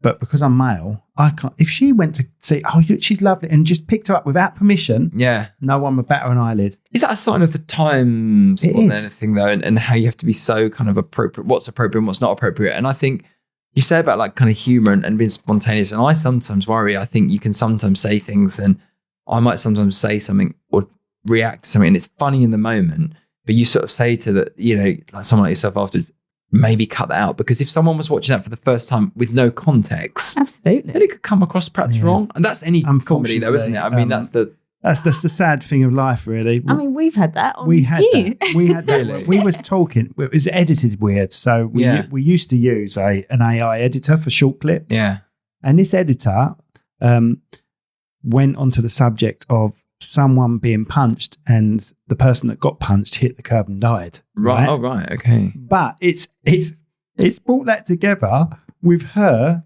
grinning. So I'm telling the story, it's in his head. He's saying, I normally get so cross when people cut me up and I take it too far. So I've already taken them to court, punched them, and what happens if they do this? And I'm going, you're fucked up. I'm laughing at how fucked up it is. But got the most hits. Because everyone was moaning about how messed up she is for laughing at someone. People are saying that I'm really mean and context is a huge thing. Context is a really important thing. And I think actually you have got to be very careful of that and how you come across it. You say that. You say you've got to be very careful of it. We've got the evidence to show that it isn't that. Yeah. But it's snap decisions, isn't it, now? And especially now in the context of like social media and clips, and people filming at gigs, and they go, do a quick trick, or let me just film you in that. You want to just be mindful of what you do. I mean, you know what? You've got to understand, sorry to jump in, you've got to understand is half of this stuff is done on purpose. Yeah. Like we didn't even do that clip on purpose. AI made that clip. Yeah. Right. But people are making that type of clip on purpose just to get the hits. Absolutely. It's the same with the magic exposure. People are doing find out, reveal. This has made magicians so angry, and that clip went through the roof for the wrong reasons. Yeah. But at the end of the day, it's still going to take them to the full podcast where they're going to see exactly what was happening. It's the element of failure. Well, that's why we can look back to the reality TV stuff. We watch it because we used to like to laugh at the bad acts, and we want to see someone in the background that's got a really bad, crappy time or life or something, and we want to see them succeed. We watch it because it's weird. Lots of magicians use the thing of watch a magician, epic fail, goes, but then gets it back. And there's nothing failure about it. It's the world of the cliffhanger, isn't it? But there was always been cliffhangers. You watch Incredible Hulk in the 80s. Something would happen just before, or a car would be in midair and then stop, wait till next week. Cliffhanger endings of that. But that's kind of gone a little bit in the world of Netflix and binge watching and everything coming out in one go. But cliffhanger endings used to be, I remember years ago, you used to watch something and you'd have to wait till a week. Next week. You'd have to wait a week. Do you remember Twin Peaks? That was a water cooler thing. It's what the fuck's happening to this? Yeah, it's still there. Yeah. But it's just getting you to put the next episode on immediately. That's what it's trying to do. You want to know straight, but you have to know straight away. Look at things like... But aren't things good that when they don't do that? When Broadchurch was on, that was one of the last things that was on every week. Yeah. And you could only watch it every week. And it kept people hooked. Yeah. But people don't watch TV in the same way now. I don't sit down and watch... people don't sit down and watch something when it goes out anymore. It's like, I can get that later. It's convenient for you. I can watch it later on catch up. Yeah. It's all about the figures now. And the figures are, you end a show with, and the winner is, end. Yeah. Oh, I've got to find out on the next one who the winner is. And what annoys me is they build it right up, and sometimes the start of the next one is so shit. Yeah. So shit. Oh, is that what I've gone on for? Just that? Is that what I've waited for? I opened the door and you know what I saw? And then the next one is like a bottle of milk. Yeah. I'm like, oh my God, you mean I've just put that on for that? I just made it up, right? But you know where I'm coming from. Right, let's talk about puppets. Okay. Now let's go back to me again. The tab theory had a lot of puppets involved, and I came to see you for inspiration because you have got I have got a collection of puppets. You've got a strange obsession with puppets. Well, I think it comes back to when I was a kid. Right about the time I got into magic, I had this notion I wanted to be a ventriloquist, and then I realised it was very, very hard. Because ventriloquism, not only on a technical level, but with ventriloquism, a good vent act, it's writing a huge amount of comedy in the script, okay? And there's nowhere to hide beforehand. This is not in any way putting a negative on it. With magic, you have the trick initially, and then humour can evolve out of it, and personality can develop over time. So the trick is kind of the thing. Whereas with ventriloquism, it's like, but I think puppets sort of fascinated me, the ingenuity behind them. And I got a couple of them when I was young. There was a very one-off shop that's not there in London anymore, in Kensington, that used to sell vent dolls, but old-fashioned ones, the old school ones. And I started collecting them, and it was just a weird kind of obsession. So I never became ventriloquist, but I still have this great affinity for them. I don't know. How many you got? Do you know? No. Lots. A good 30 or 40. Yeah, and lots. Some of them are like real old, and they're made they're made of paper mache. Some of them, they're old school. And there was a guy, Leonard Saw, who's the sort of the pioneer of British vent figures that long passed away now, but in the 60s, 70s, 80s was making them. And now they're very highly collectible. And now with the advent of eBay, they're fiercely kind of collected all over the world. But I suppose there's an appeal about them. People either tend to find them appealing or creepy. And they're creepy because it's sort of a human face, but doesn't give you anything. So even if you're looking at me now, like with no expression, your face is still making tiny movements. Early CGI is what it is. Early form of CGI where it's not real. Yeah. But there's something weird about it. And they're in horror films and that. But it's incredibly difficult to do. And I just realised I didn't have the talent for it. And I thought, oh God, I'd love to. I'd love to have been able to do that. And I still sometimes think I'd love to do that still now. And I kind of think about it, or I think, maybe I could do like a 5-minute section. It's a magic routine, but it involves a puppet or something. But I don't think I have the guts still. It just still feels like so unknown.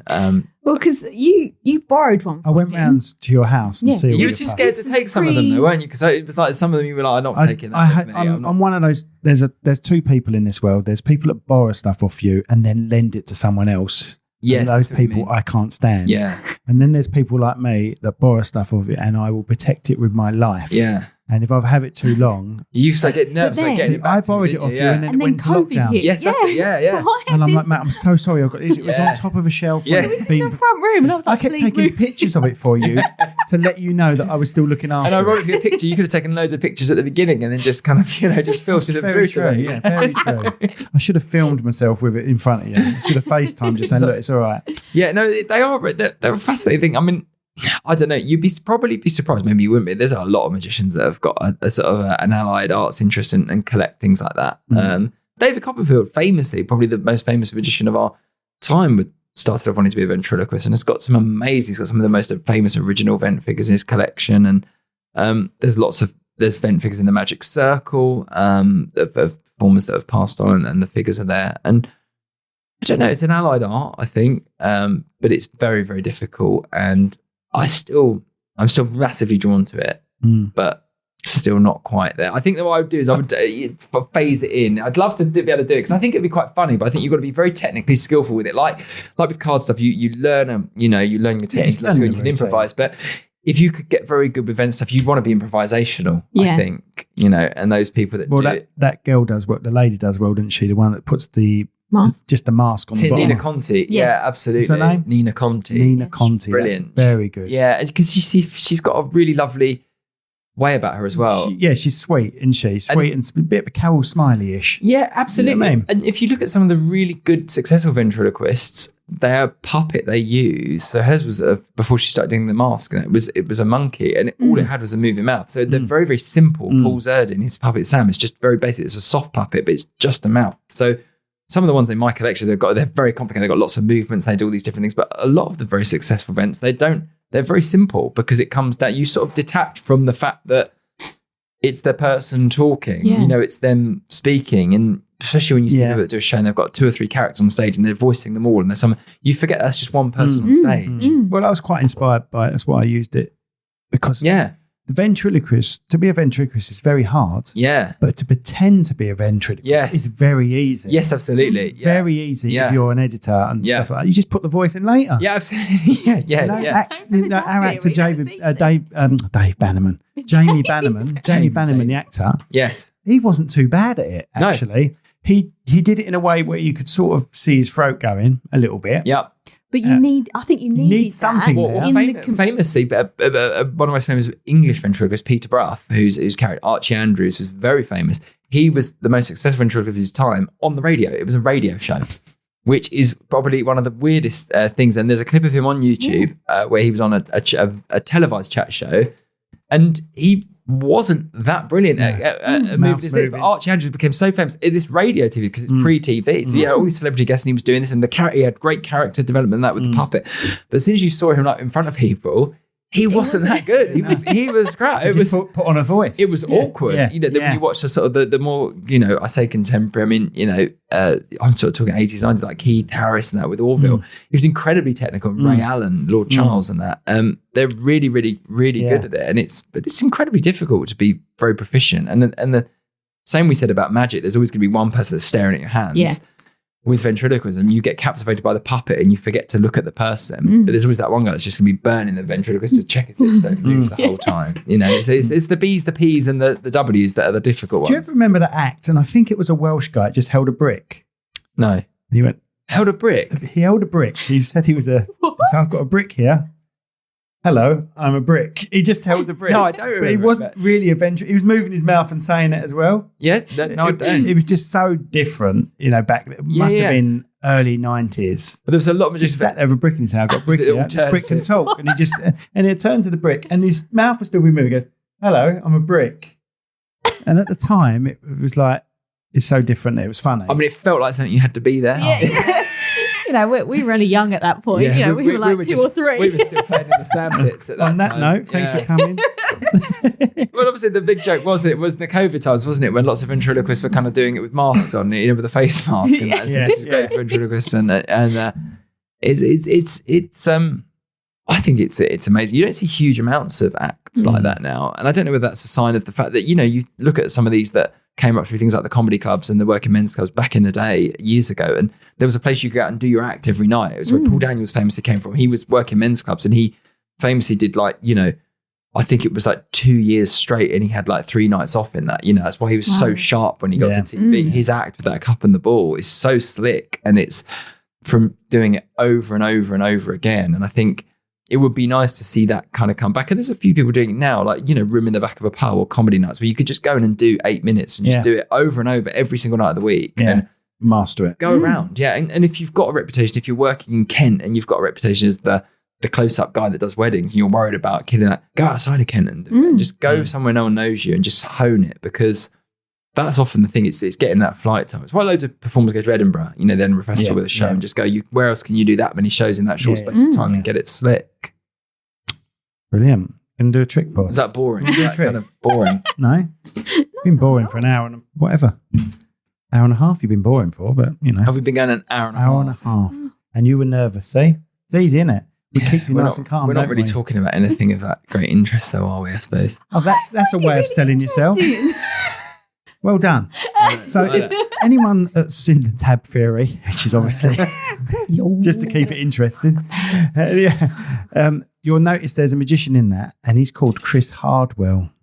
And you're Chris Harding. Did you know I've named it after you? You did, yeah. You phoned me up and sent me a text about it. Did I? Did you get his permission? Look, I said, look, this guy's just I didn't sign any release. Yeah, no, I met him and he was like this really slick, good-looking guy. And it was like, yeah, but don't worry, I made him slimy as well.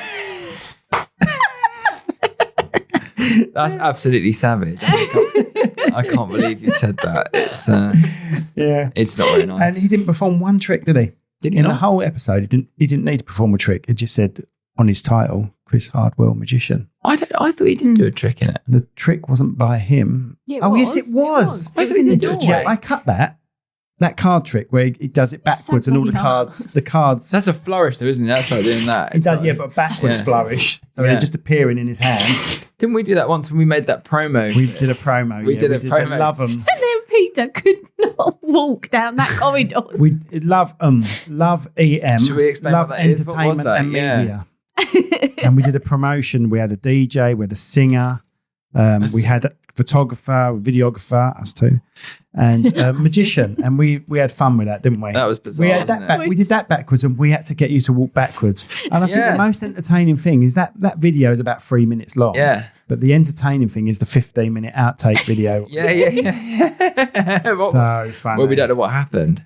Oh, it's just so funny. I think Peter took up half of that. He's just trying to get Peter to walk in a straight line. And do you want me to pick the mic up now? And when you're doing something like that, the more times you do something, he was getting stressed. The more it was difficult hilarious. it becomes, and then it becomes a bit more about like you become flustered with it, and it's and just getting the DJs to throw out a couple of. Was you there when they were throwing out? Yeah, they're throwing out the CDs. So funny. Was that rap? Yeah, I have to put a link on for that. That's a funny outtake. That was a good suit. I think I had a tweed suit on in that. It was like a tweedy kind of suit. Oh, you had your usual suit on it. Yeah, your usual suit. It was Doctor a lovely Who suit. It was a nice suit. It was a nice suit. It looked great. That was a great suit. Amazing. You can do us a trick. What do you want to Or see? do you want us to do a separate video with a few tricks, card tricks? We We can do a bonus thing. Yeah, we can do a bonus. Put some live footage as well. What people want to see what I'm doing. Have you got any live footage? Oh, here we go. People want to see. Yeah, let's make it all about you. People want to see it live. Right, Simon doesn't like editing this. Why? So because he can't be asked, can he? It's the podcast, so I don't want to do too much editing. I'd rather spend the editing on the customers. Keep it raw.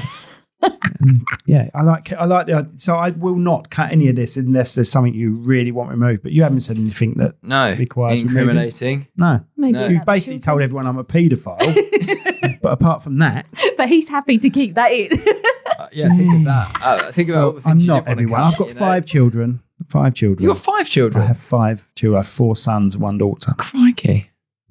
My eldest is 30 this year. God, same age. No, not same age as me. No, he's not the same age as you. He's only 6 years old.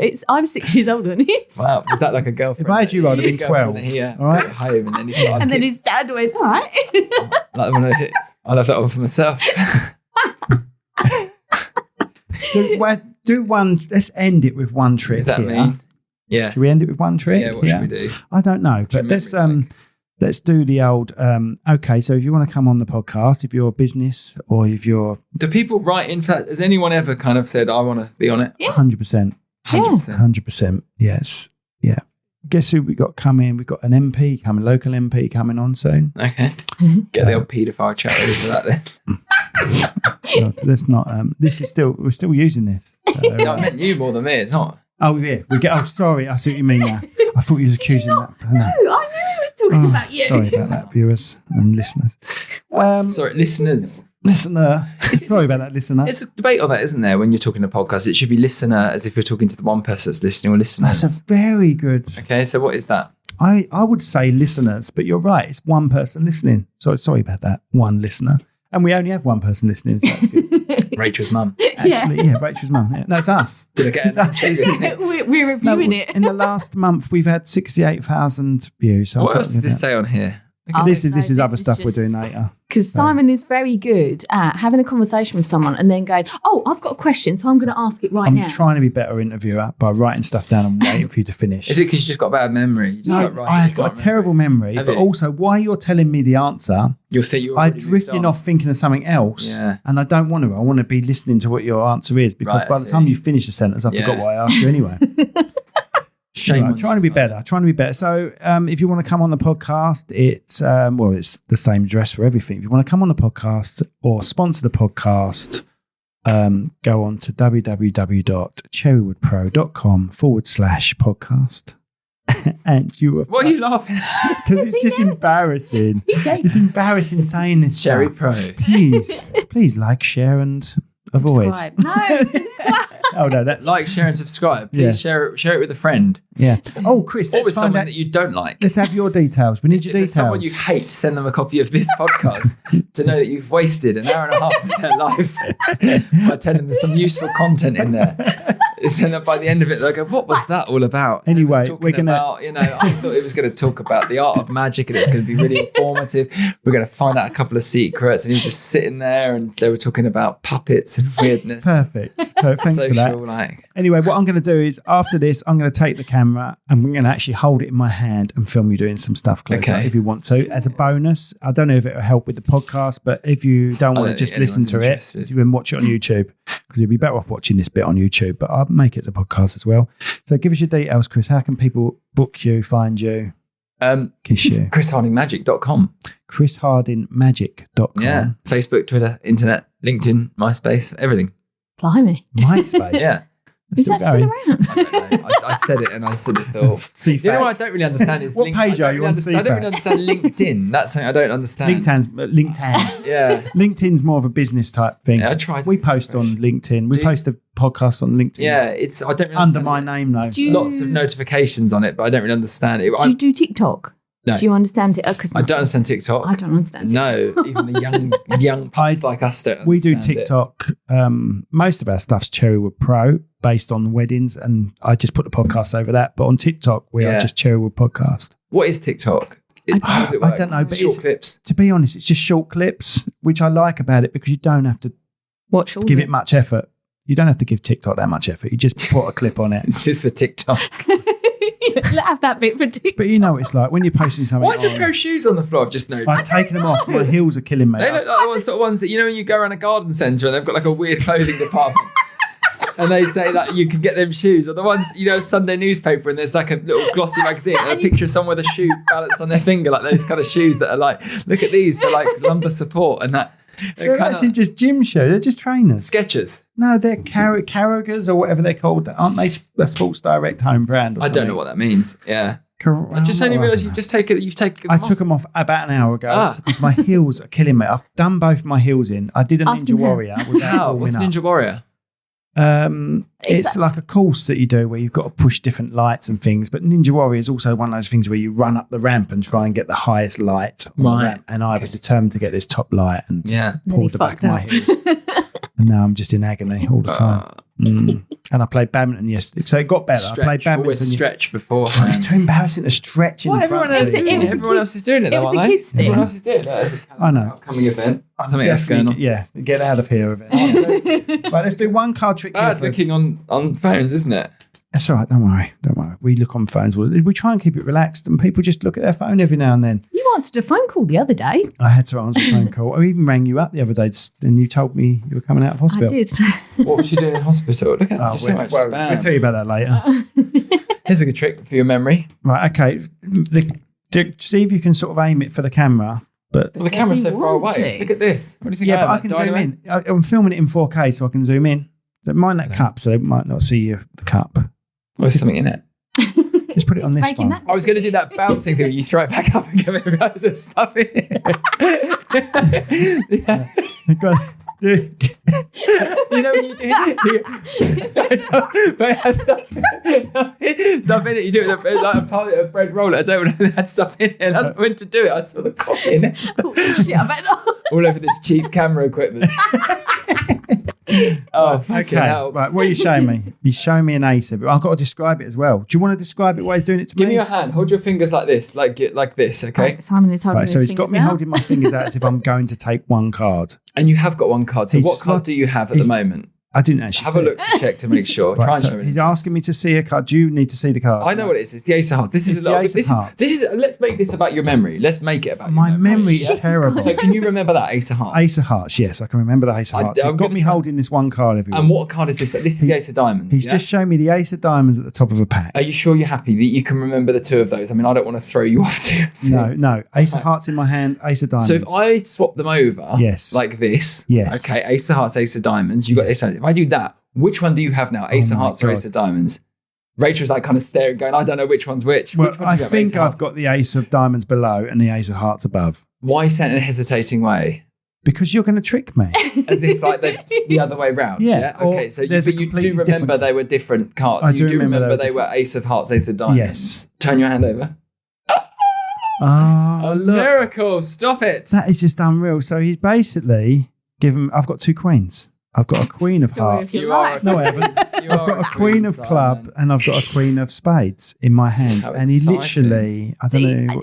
See, it's amazing. I'm watching now and I don't even know. I should have held that to the camera. You should have done like a thing, where you kind of made it feel a bit more. Yeah, you didn't. So let's do it again for the camera. Okay. And I will hold it this way for the people on the camera to see. So we're doing it for them. You can do the same trick. I'll tell you what, do this. Okay. What you hold? What you're holding? I don't know what I'm doing. You said do this, and you haven't told me anything. Say stop somewhere. Stop somewhere. Can you remember it? Yes. Did you do the somewhere at the end? Like a real kind of, okay. It was a red card? It was a red card. 3 of hearts? No. Okay, what was your card? 8 of diamonds. Hold it to the camera. Oh, yes. Yeah. No. No, ain't it? No, mate, no. I ain't having it. No, ain't having that. Perfect. Right, thank you, Chris. It's been a pleasure, mate, and it's good to see you. And you've lost so much weight, and we didn't even talk about that. How much weight have you lost? Oh, God, like 5 stone. You've lost 5 stone? Yeah. Fuck me. So that was kind of a thing. So this happens. We always say goodbye and then we start talking again. I'm so sorry. That's why I was just getting a bit kind of unhealthy. I think I did it more for just feeling like I was letting myself go a little bit. Are you using anything like an app or something? I just kind of have just been really more. I tell you, I fell into really bad habits of eating really late after gigs and eating probably the wrong types of foods, and not being conscious about anything I ate at all. I mean, I used to be really conscious of it. Probably just before I got married, just before I met my wife.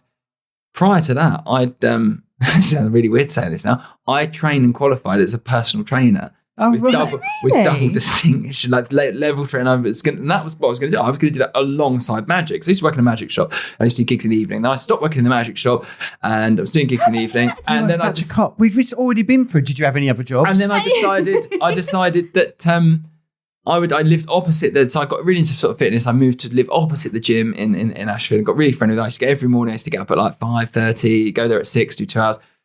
And then I thought I qualified as that and I thought I'd do that and do gigs in the evening. And then I sort of met my wife. She sort of encouraged, because I'd stopped doing wedding fairs a little bit, because I was doing plenty of corporate gigs. Then she was doing sort of wedding fairs at the time. So I got back into it, fell back into it, and then just got back into it. And the trading thing sort of fell by the wayside. And then, it's cliche to say, but then you get comfortable, don't you? And we had kids and I kind of was just ticking on fine. And then suddenly I kind of reset. I suppose it was probably about a year. Well, it was just over a year ago. So, when you're walking by the supermarket and like reflective window outside, I look and go, who's that? Like, oh, it's me.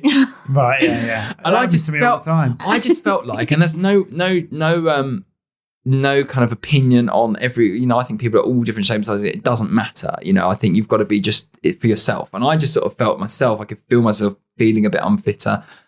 I thought I wasn't perhaps kind of being as active as I should be. And I just decided to kind of just be mindful of what I was eating. That was it, really. You've done no exercise? No, I mean, I drink lots of coffee, lots of water. I don't drink loads and loads of like booze or anything like that. I mean, I think the mistake people make is they do things like crash diets, and then it's not sustainable over a long period of time. So what is it you've been eating? What do you eat now then? Just whatever. I've actually got a little bit of an addiction to Nando's at the moment. It's a problem. Right, okay. So I've had Nando's 3 times in the last 7 or 8 days. Right, okay. I have to go and get it because they don't deliver to where I live, even though the Nando's is about 5 minutes around the corner. So it's now becoming awkward because when I go in there, now I'm thinking of ways to try and pretend to be on the phone as if I might be picking it up for somebody else, even though I'm ordering the same thing. A takeaway for Chris. I think it's been ordered, but I'm not really sure. It's the high protein, isn't it? Yeah, no, it's not. It's just I have hummus, the wrap, and the chips. God, I fancy a Nando's now. Do you want to go up to a Nando's?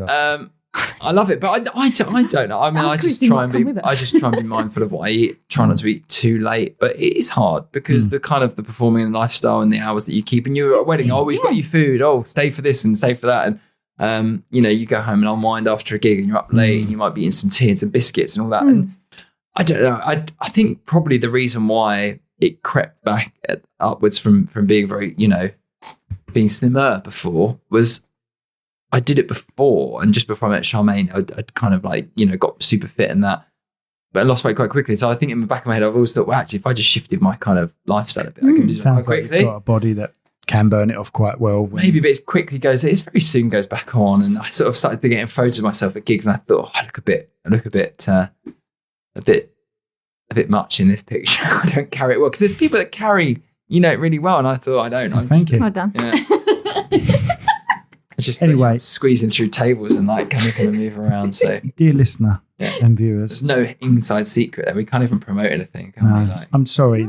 We always say goodbye, and then there's another 10-minute chat. I just hate goodbyes. That's the problem.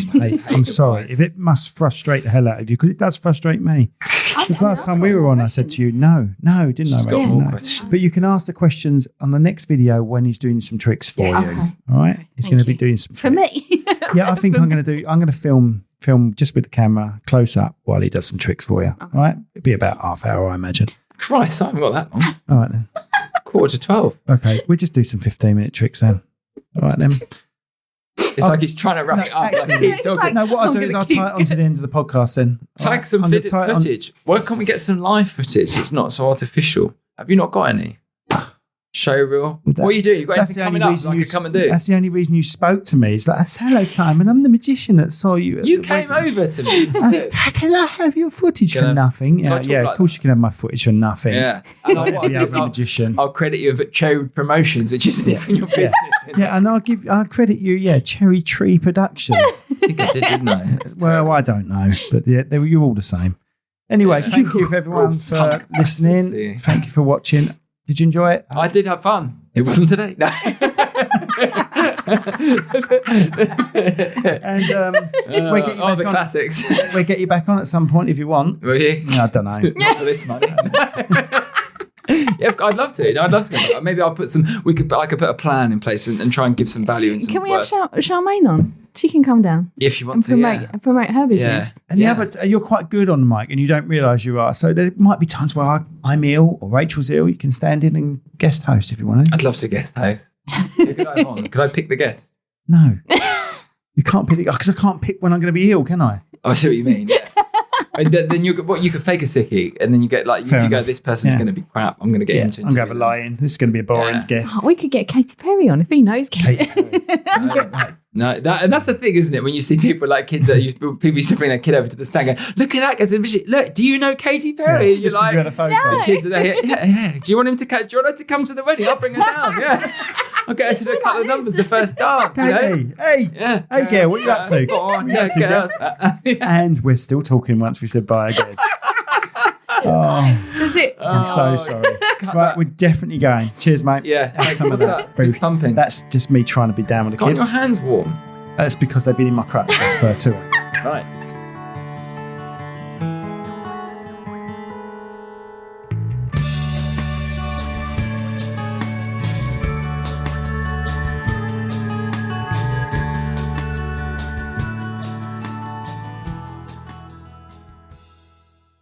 This podcast has been brought to you by Snugdubs Camper Van Hire. Roam the world, park anywhere. That's snugdubs.co.uk. This podcast was brought to you today by Austin's Eatery on Station Road, Strood. Try the Viking Challenge